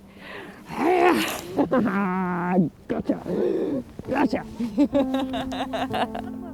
This is a life that is incredibly difficult, not just because it's so cold, you know, we're north of the Arctic Circle. This is a life on the edge. Natasha. Thank you.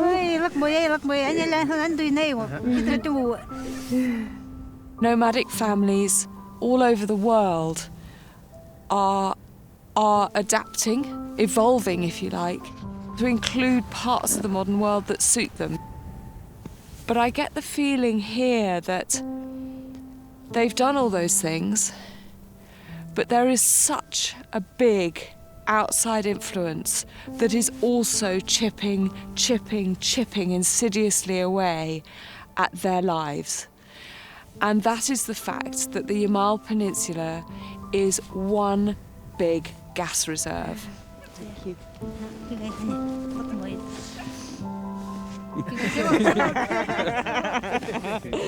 Thanks, Kostya. Спасибо. Frankly, a few nomadic people are not going to be able to stop that level of development. And I really hope I'm wrong, but I'm just not sure, and that makes me feel genuinely sad. Next time, I journey to Mongolia. It's the most magical place. To live with a family of nomads who are adapting to the modern world, deep in the Gobi Desert. But life in this wilderness is still dominated by the power of nature. Like any good Mongolian spring day, it's starting to snow.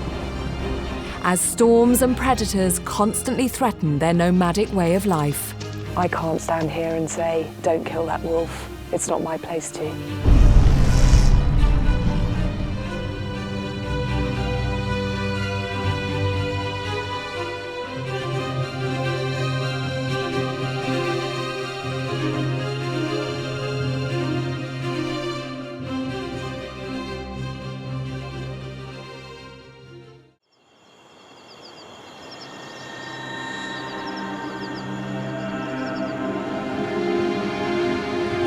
I've always been fascinated by nomads. Constantly on the move. It's the most beautiful journey. Surviving in some of the world's most remote wildernesses. Where's the removal van when you need it? And living cheek by jowl with nature. It's always seemed a wildly romantic existence. It's the most magical place. But it's no easy life. It's the sort of cold that makes you feel physically sick. And in today's modern world, they're under increasing pressure. I'm going to live with 3 groups of nomads. In Siberia, It's an incredibly exhilarating feeling. Nepal, Namaste. and now in Mongolia, Sambeno. with a family of herders who are adapting to the 21st century deep in the Gobi Desert. Clearly, this is a way of life that is very, very precious. But life here is still dominated by the power of nature, as storms and predators constantly threaten their nomadic way of life. I can't stand here and say, don't kill that wolf. It's not my place to.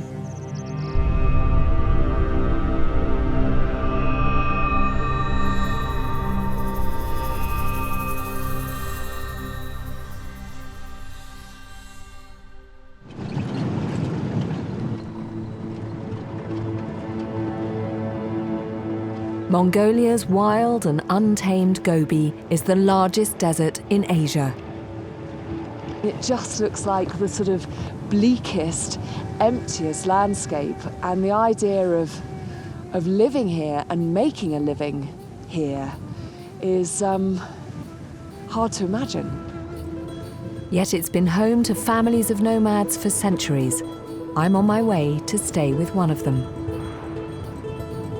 It's just going to be really eye-opening, I think, to discover this partnership between them and their livestock and this landscape that has allowed them to thrive for this long. But Mongolia's nomads have had a checkered history. In 1924, the country fell under communist rule. For nearly 70 years, nomadism was banned and the herds were collectivized.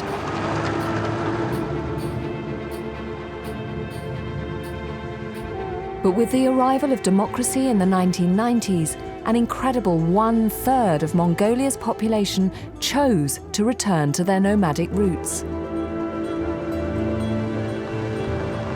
Today, it's believed that 30% of Mongolians are nomads.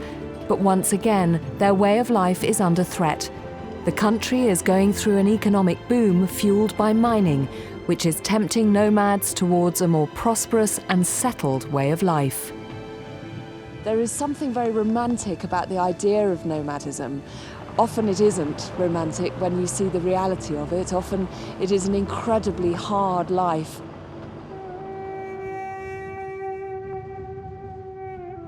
It's a 600-kilometre journey from Ulaanbaatar, Mongolia's capital, to the southern half of the vast Gobi Desert and deep into the Three Beauties mountain range.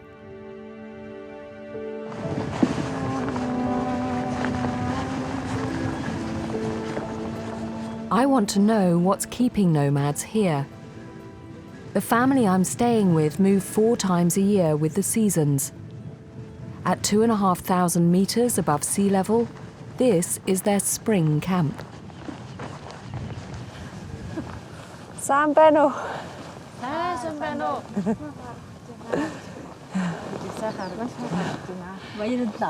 I'm Kate.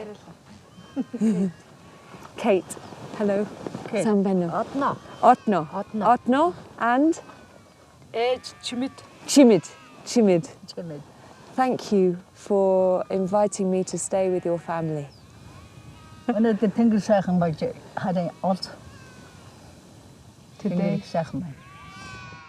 Chimid is 78 and the head of a large family. She has 10 children. Her youngest daughter, Ordna, lives with her.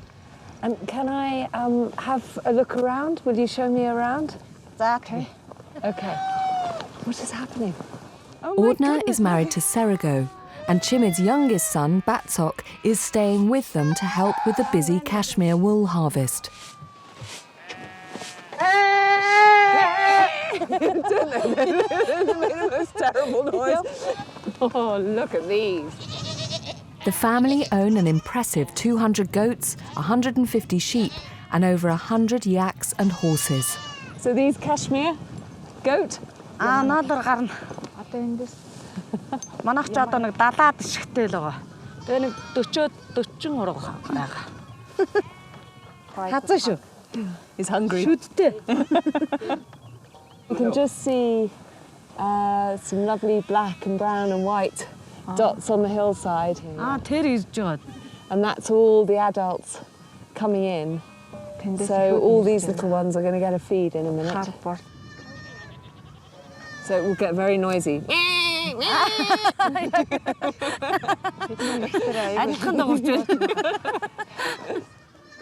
The animals are like the family's bank account, their meat and milk providing food and their wool an income. In Mongolia, they're key to nomadic success or failure. Наашин шахаж ингэж юу байхгүй бол ийш ингэ задгаад байгаа юм бол бас чон нохоо барина. Are there many wolves in this area? Бага. Yeah. Oh dear. I'm not allowed any more goats at home, but I might have to make an exception. Beautiful. They all live in this communal tent known as a ger. It's their kitchen, living room and bedroom.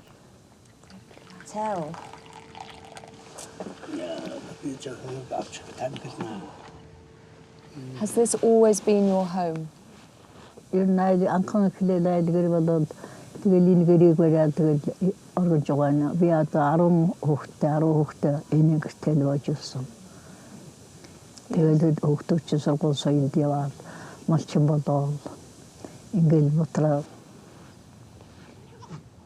Chimid grew up during the communist era, working on a state farm with her husband, who died 2 years ago.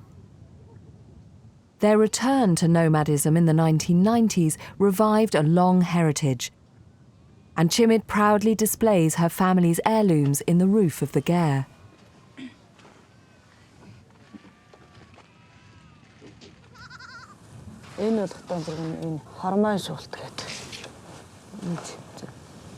some scenes. энэ хормоо ингэж хойшоо ингэж байдаг. Тэгээд тэгүүлэхын тулд энэ мар унахлаараа. Гоё байгаа үстэй. It's beautiful. Дандаа бид нарыг одоо өвөөгөөс уламжлагдаж ирсэн. Энэ эднэр бол дандаа энэ мөнгө арал уламжлагдаж ингэж юм юу гэдэг юм уу? Одоо эцэгхээс нь уламжлагдаж энэ.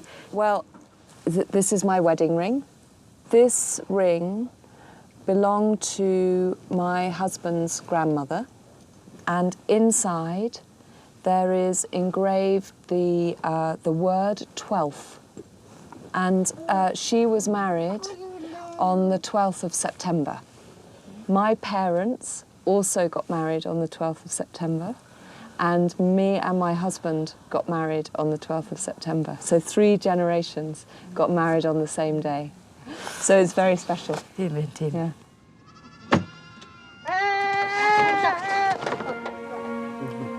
За одоо илдээ дэжэглэш.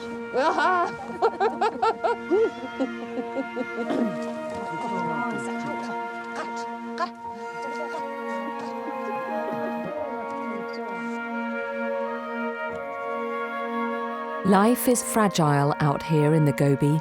It's vital to keep their animals safe, especially at this time with the newborns, like this gorgeous 2-day-old foal, the first of the year. If those family heirlooms remind them of their past, this new foal is a potent symbol of their future.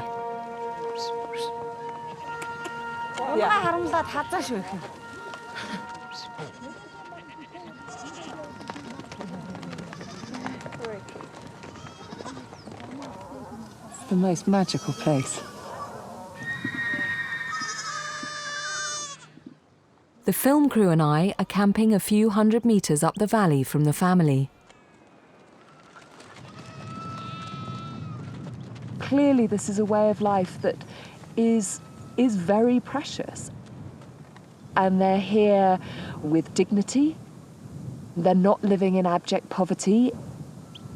There just seems to be a huge amount of sort of, well, I think pride is the only word I can think of really in the way that they live this life.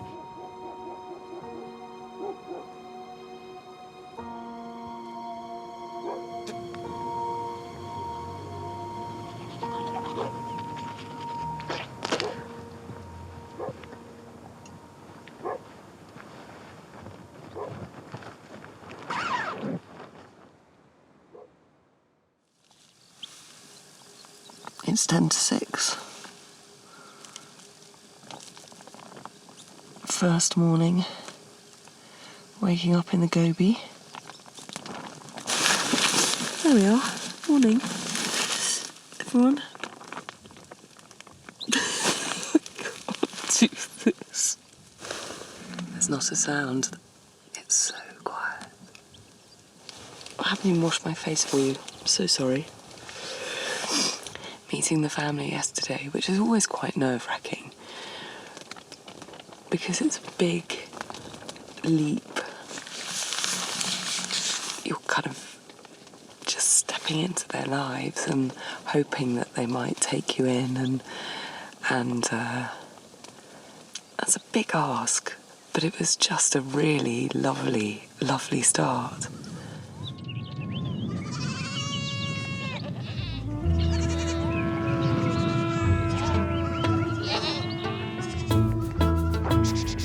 Every morning begins with rounding up the animals. The relationship between man and beast is the bedrock of nomadism and goes back millennia.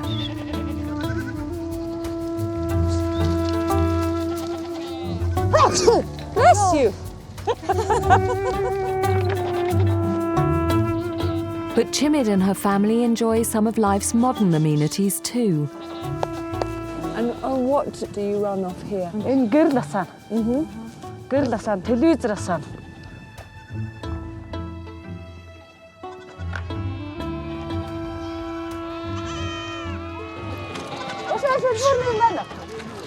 The adult goats and sheep are separated from their young so they can graze on the surrounding mountains.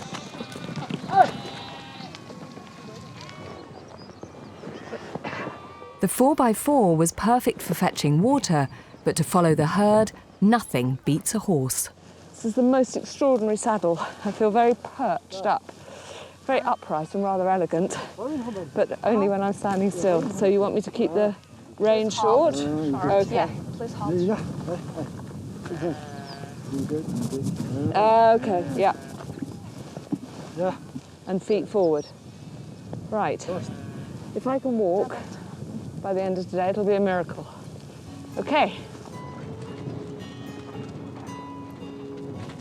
Keep distance. Mongolians are famed for their horsemanship, and like Ordner, most learn to ride from the age of 4.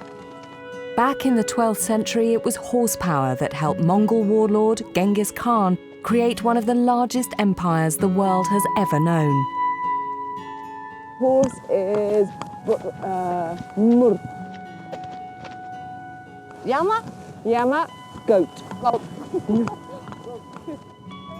Hon, sheep.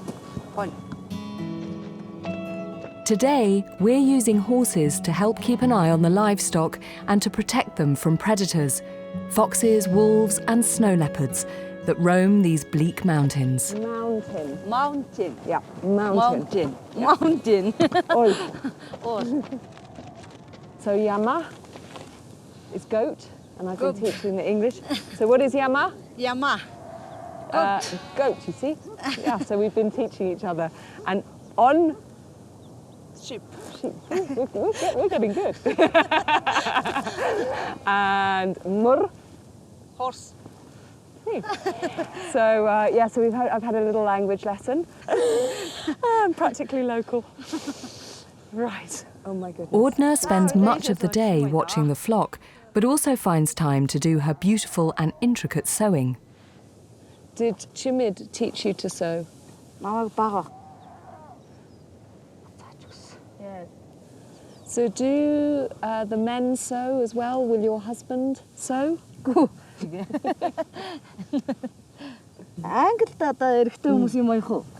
Actually, in my husband, he's better than me. He's good. He has a sewing machine. So is it always your job to come out with the sheep?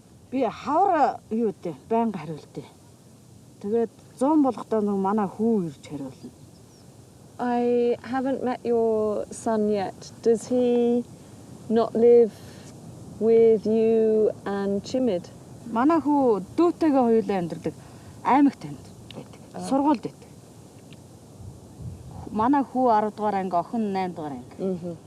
So who looks after them in Dalangzakbag? Ordner's children, aged 15 and 13, only come home during holidays and for special occasions. So did you do the same?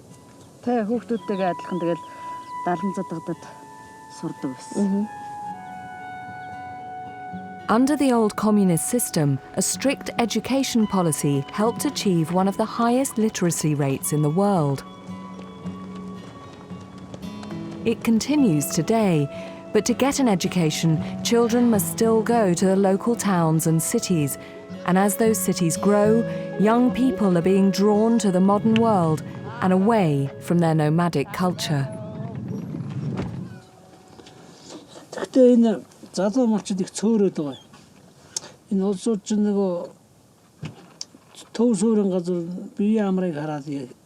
And your children, Ordner, will they be nomads?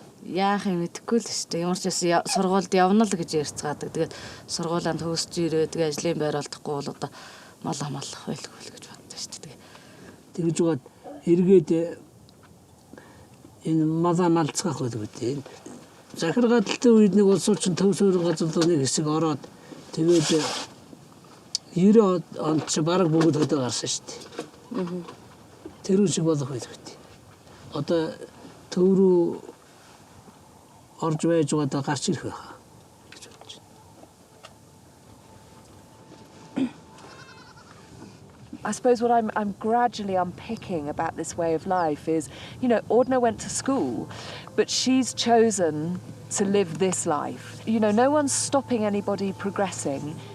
But I think they are aware that their knowledge is meaningful, that it does allow them to survive, and it allows them to live a life that they choose. They want to live this life.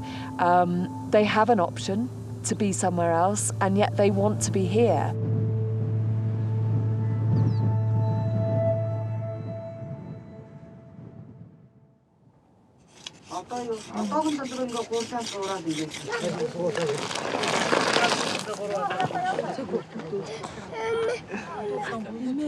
Today is a big occasion in the Nomad's calendar. All of Chimid's sons, daughters and grandchildren have come together. Every year, the family unites to castrate the young male animals.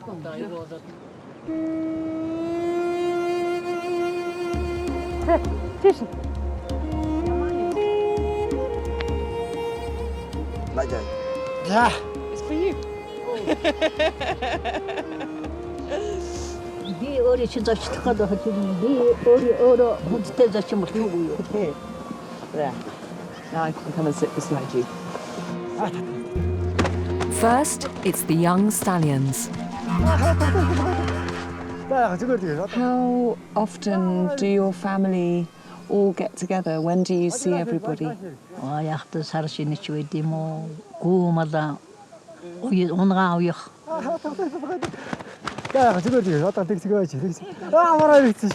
마들 바이제슨 saktada etner çintigal çaysın ulu cüdöle diye vato iş.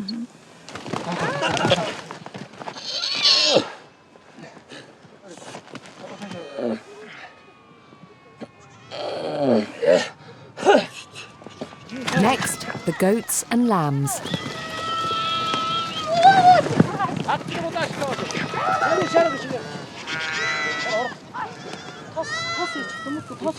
All the smoke around here, as far as I can gather, is almost like a sort of healing smoke. Again, very much part of this ceremony. It's a lot easier than a horse.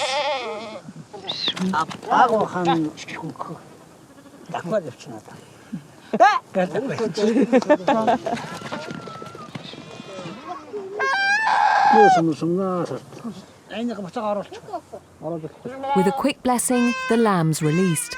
It may look harsh, but Batsok's doing it with real respect for his animals. Oh dear. It's a rite of passage. Think of it that way. The iron-rich testicles are believed to have health-giving properties, but the real treat is to boil them in salted water with yellow rice to make a rich soup.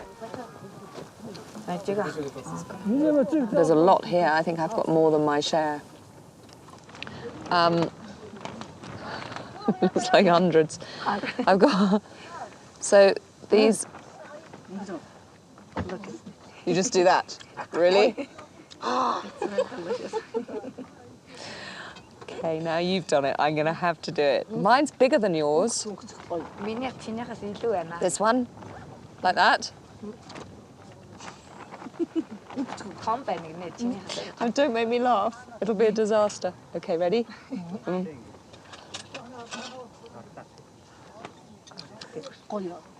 Actually, that's quite good. It's not chewy at all. It's very soft and rather delicious. Oh my goodness, my poor little lambs at home. Good. They've got very fine testicles at the moment. I wasn't going to castrate them this year, and now maybe I will. Okay. No, you must give everyone else. They all brought. I have nothing.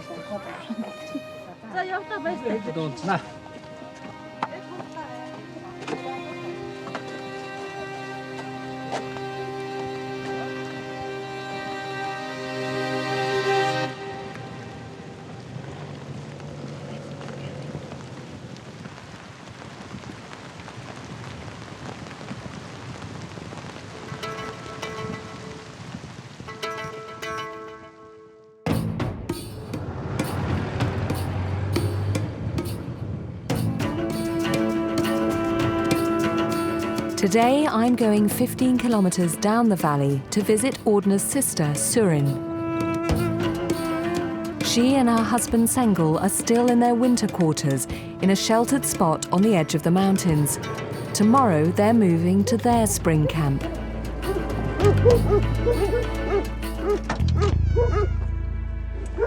Hi, Surin. Hello. How are you? Like most nomads in the Gobi, Surin and Sengel move to the same spring camp every year. It's deep in the mountains and at this time should be full of fresh grass. Looking around, there are animals everywhere. It must be quite hard herding them around here. It looks like they can go right up into the mountains. You must be very fit. Calf muscles running up the hills. Okay. Hello, dog.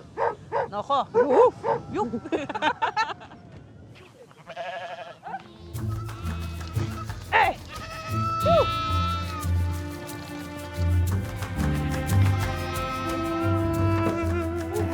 With a busy day ahead, everyone's lending a hand.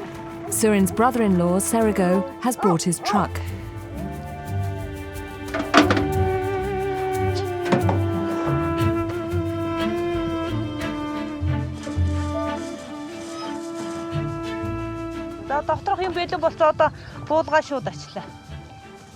Oh, do you want a hand, Surin?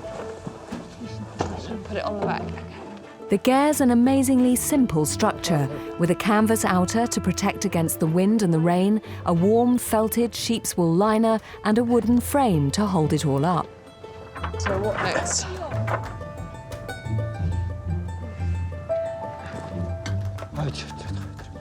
No. Isn't it funny? Men always have to pack the car. Always.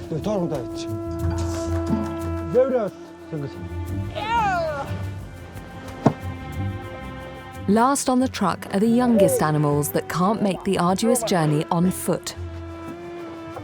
That's so clever. Oh. That's just genius.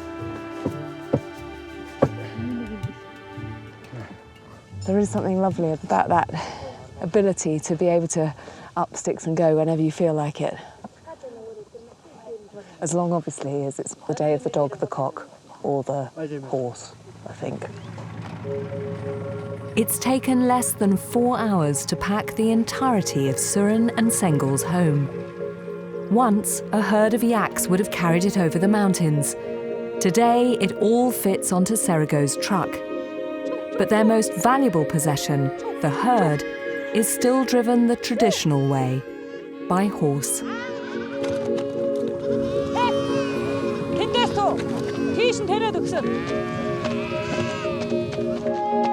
This is a wonderful experience. But it wasn't this romantic view that brought so many nomads back to this way of life after communism collapsed in the 1990s. High inflation and food shortages made life in towns and settlements unbearable, so families like Surin's chose to return to nomadism in the desert. After 4 hours heading steadily uphill, finally, fresh mountain pasture.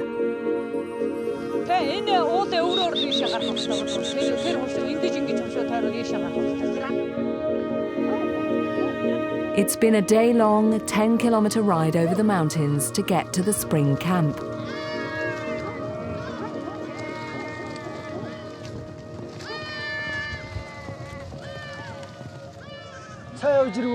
Oh, very good. Homemade ghares like this one are found across Asia.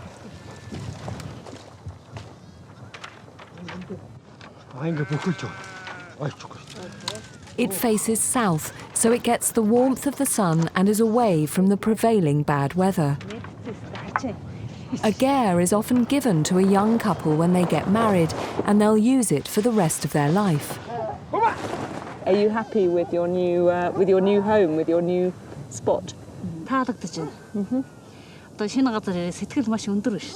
Oh, Yeah. I could live with this view, I have to say. It's pretty special. It really is. За 3 сар шахуул байна да. Энд чи өвс сайтай, хоол сайтай. Өөчн түрүү байсан өвс нь их.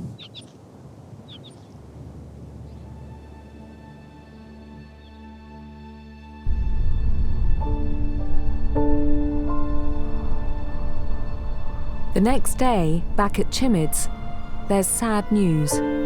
Under cover of darkness, wolves have killed the beautiful young foal.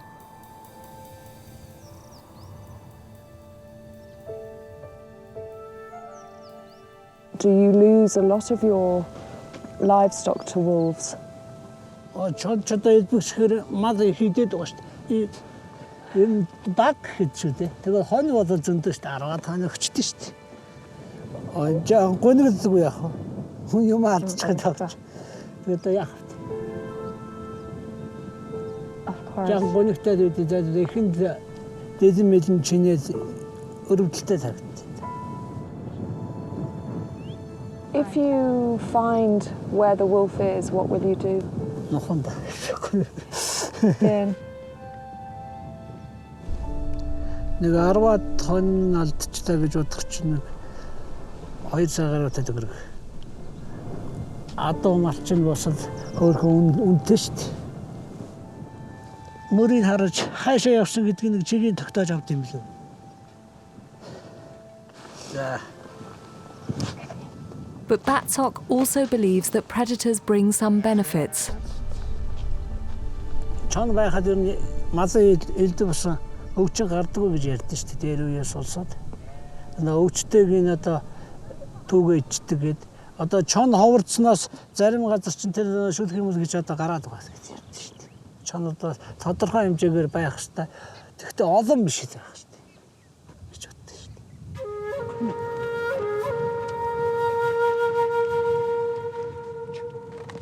I don't know what I'd do if I was in his situation. I simply don't know. He's the one that lives here. He's the one whose livestock are being killed.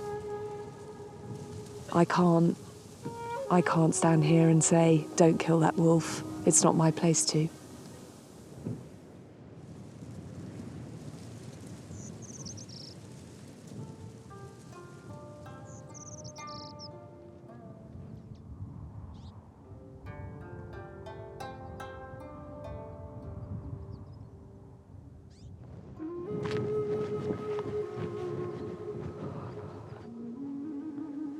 Chimid's eldest daughter's camp is just 500 metres down the valley.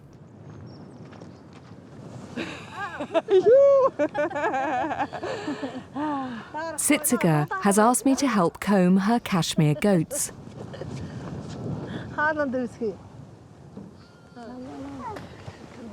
After China, Mongolia is the world's largest producer of cashmere. It comes from grooming out the goats' winter hair. For nomads like Tsitsiga, it's an important cash crop. Хамгийн гол орлого энэ дээ. Жилдээ хэрэгцээндээ зарцуулна. Мал авахгүй, мал гаднаас авахгүй шүү дээ. So do you just do this once a year? Жилд нэг л самна. Хавар 5 сард самна. Будуу өрөө манад ер нь голдуухал яа хэлийг л өгдөө. A kilo of raw cashmere sells for around 70,000 tugriks, or £25. With her flock of 250 goats, Sitsiga can earn up to £4,500 a year. Tell you what, in another few days you're going to have to do this to my hair as well.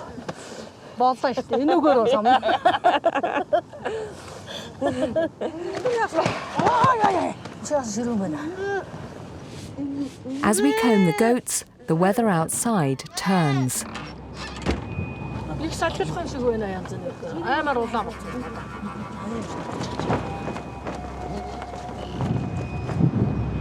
During spring in the Gobi, Mongolians talk of having 4 seasons in one day, turning from a blue sky to a snowstorm in minutes. But this blizzard's nothing compared to the harsh winters, when fierce storms known as suds often sweep in decimating herds. In 2010, a severe storm was estimated to have killed a staggering 8.5 million animals. Thousands of herding families were forced to abandon their way of life. Sitsiga may earn good money from her cashmere, but one bad winter could wipe her out.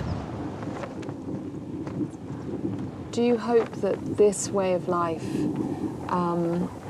will continue, say, for your grandchildren's generation? Одоо тэгээд тэнгэр газар нь авчаад бол мал маллах сонирхолгол болох байл үдэн залуучууд. Би ч хөвдөө бол одоо насаараа мал дагсан бол та тэгээд малтайгаа явсаар болж хаа өтөлгөн байна өтөн цагт яхаа байна. Одоо бол хоёр өөрийнхөө айл болцоод байгаа манай хоёр том хүү айл болцоод байгаа тэр хоёр ямар ч байсан малаан дагаад байгаад байна. Бусад энэ хоёрын ч бараг төвийн хүн болох байх гэж санагдав.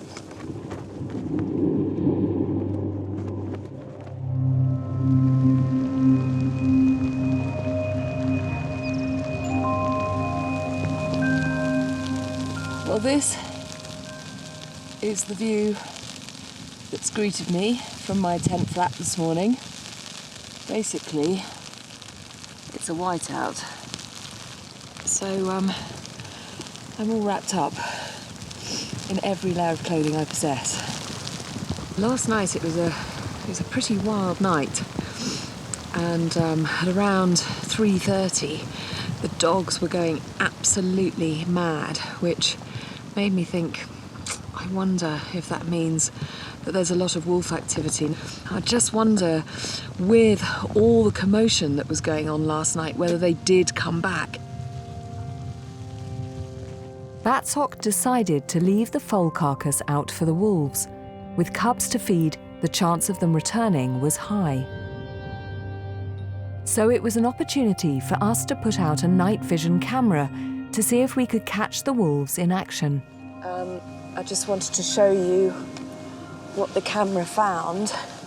Do you want to come and see? So you can see this is the foal here.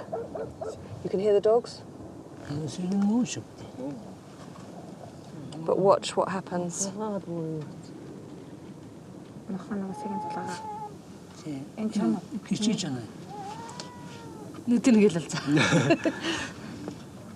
Яг сүүлээ яг ингэж Бүтэн гिचээ шүү.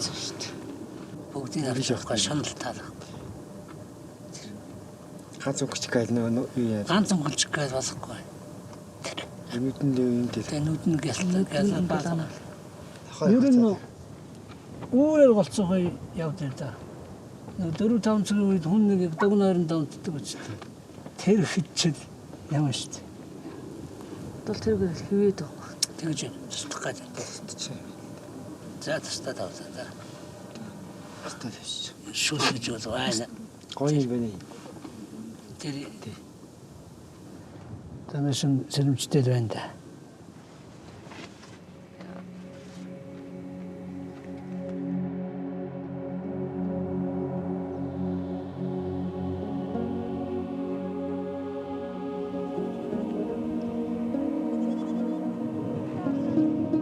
We're heading off to the local town of Dalan Zaggad to sell some of the family's cashmere.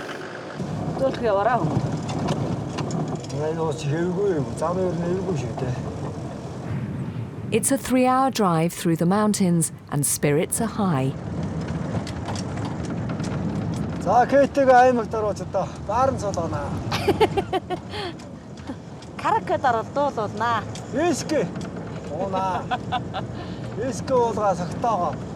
have a feeling this is going to be a dangerous day, going to the big city with 2 nomads.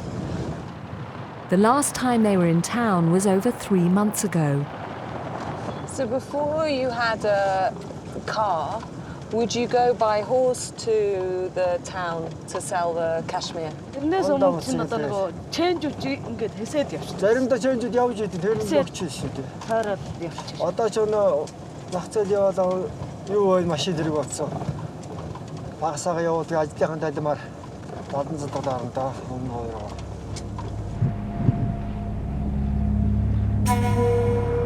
Dalan Zaggad is the provincial capital with a population of 18,000. Like many urban areas in Mongolia, it's growing rapidly as the younger generation is tempted by modern city life. But it's also home to former nomads whose livelihoods were ruined by the storms in 2010.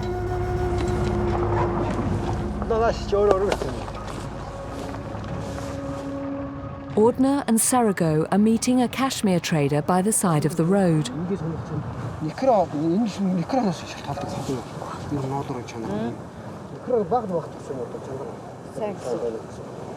Mongolian cashmere is said to be the finest in the world. The combed hair will be processed into the fine and highly prized yarn in the capital, Ulaanbaatar. That's £250 for 10 kilos of goat hair. Since the end of communism, the production of cashmere has grown to become Mongolia's second largest industry.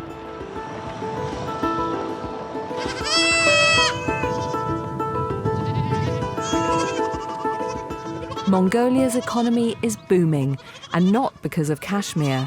Large mineral deposits have been found beneath the Gobi, and mining has become the country's biggest industry. It's estimated that it will grow by 30% over the next few years. This newfound wealth is having a negative impact on Mongolia's nomads.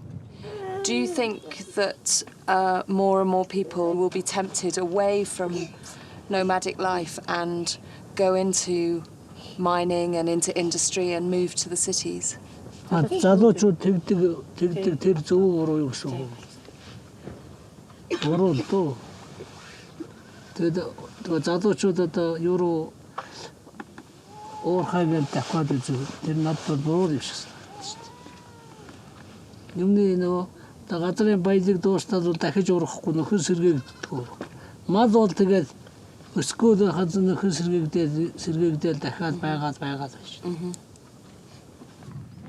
It's hardly surprising that young people are being tempted away when the mining sector pays up to $2,000 a month, 13 times what most herders can make.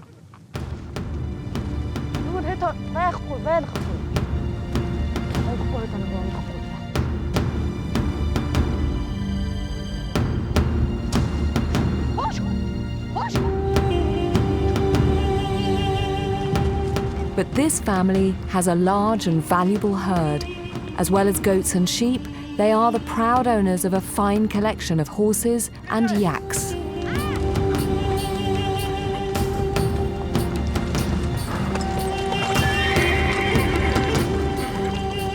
Yaks are supremely adapted to life in this harsh landscape. They used to carry the family's possessions when they moved camp. But with 4x4s and trucks doing the hard work now, yaks are kept as a symbol of pride and prestige, as well as for their milk and wool. That was fantastic. Just magnificent. Magnificent scenery. There is nothing cooler than a yak. In 2 days' time, there's a yak festival in a neighbouring valley, and the whole herd will be on show.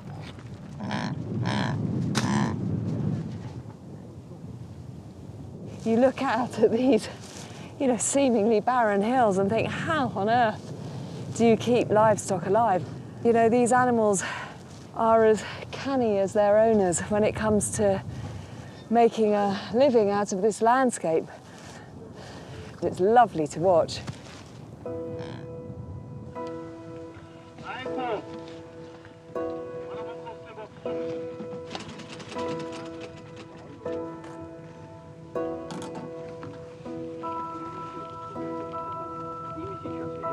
The family have invited me to go with them to the yak festival, but I need to be properly dressed. Ordner has made me a del, a traditional Mongolian overcoat.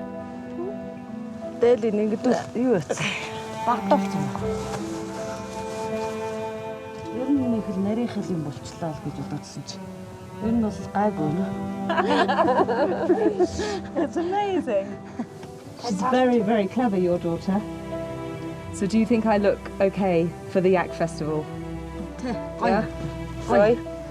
I won't let your family down.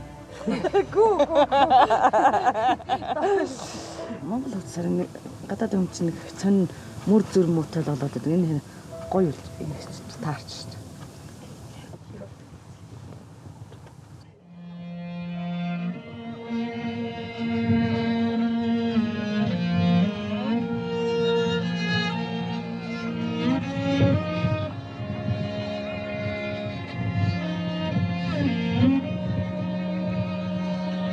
It's the day of the much anticipated Yak Festival.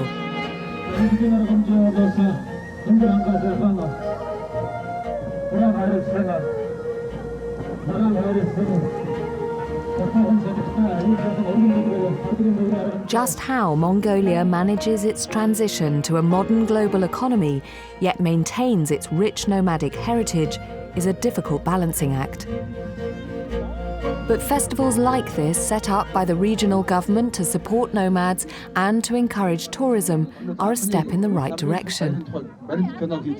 And they're a wonderful opportunity for nomadic families to come together. Do you speak English? I do speak English. I want to speak English. You are, and doing it very well. I'm studying English. Yeah. Do you understand? I understand completely. Very good.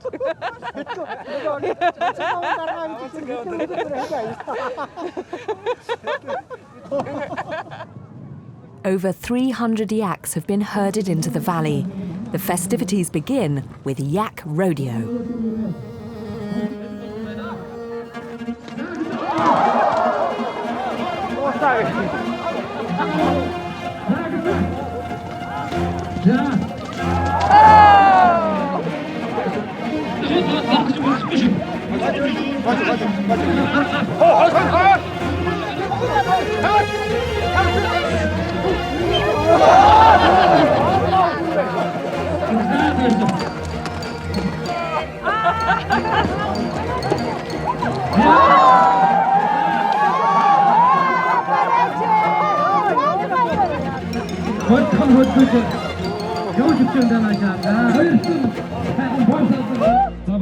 Next is a competition for all the family. What do you want me to do? Ингээд юу вэ? Одоо хэрэгсэн наасыг нь те хоёулаа том нь. Тэгэл байрж өгөөд надаас сууж жоохон ингэж жоохон сууж өгөөл. Тэгэл нөгөө тэгэхээр би ингээд.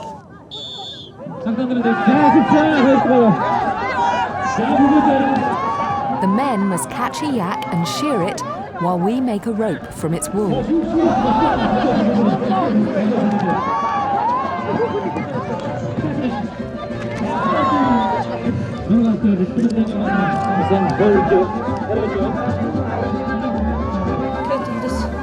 Hold it tight, okay. We were a little bit slow.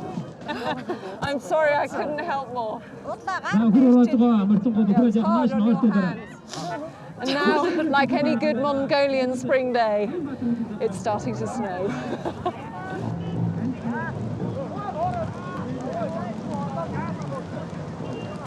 And in the grand tradition of all country fairs, there are prizes galore. Titska has won the best female yak. Woohoo! Chimid looks so delighted. Look how proud she looks. This whole festival is about restoring yak herding to this province and remembering how important these animals are to the nomadic families here. But most of all, I've just had a real sense of how nomadic families may live these very remote and often isolated lives, but it doesn't mean that there isn't a really strong sense of community and tradition and culture. And today has been all about that.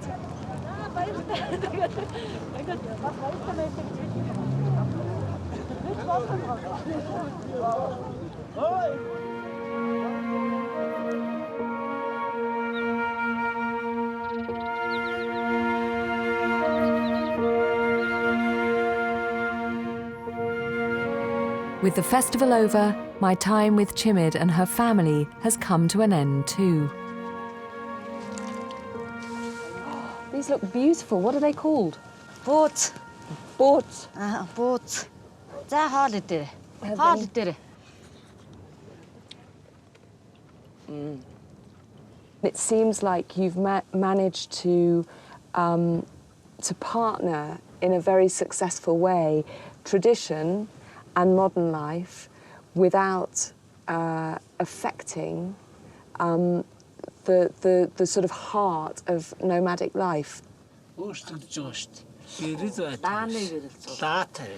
Тэгээд одоо улсад чинь нэстэ юм хөгжин гэдэг чинь одоо лаг ерөөсөн дээрээс барьж мэдэх юм байлаа. Гэрэлтэй, телевизтэй, утастай. Ер нь нэг төвийн улсууд шиг л болж байна. Is it a good life? Сайхан. Бид нар ч одоо малаа хараал, малаа хариулаад хөдөө явж явах чинь их сайхан шүү дээ. Жаргалтай, цэвэр агарт. Өглөө нар гарахад босон орой нар жаргах гээд унтна. Өөрсдийн таавар янзээ сайхан. Энэ амьдралдаа ястай сэтгэл хангалуун явдаг. It's just been the most fantastic privilege to be here, and I just wanted to say thank you. Баярлалаа. Бид нарт ч гэсэн үнэхээр сайхан байлаа. Тэгээ манай гэр бүлийн нэг гишүүн шиг тэгээ миний эгч шиг байсан их баярлж байна. Don't say that. Thank you.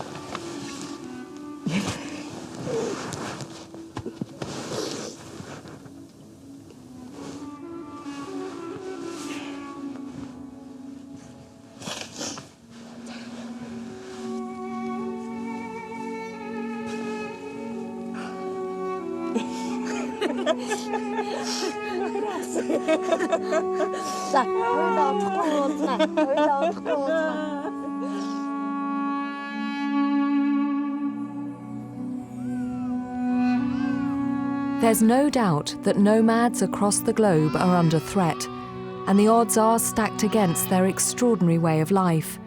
But here in Mongolia, at least, I'm cautiously optimistic. This is modern nomadism. With all its traditions, with all its cultures, absolutely intact. But these are people who are not shying away from the modern world at all. Chimid and her family have shown me that there's a place for nomads today, and I'm really hopeful that their descendants will be here in centuries to come. Thank you for everything. This is clearly not an easy choice of life, and I think that's what makes me admire them even more. They are nomads, and they're fantastically proud of that, and they seem almost as much part of this landscape as the mountains and the birds of prey and the wolves.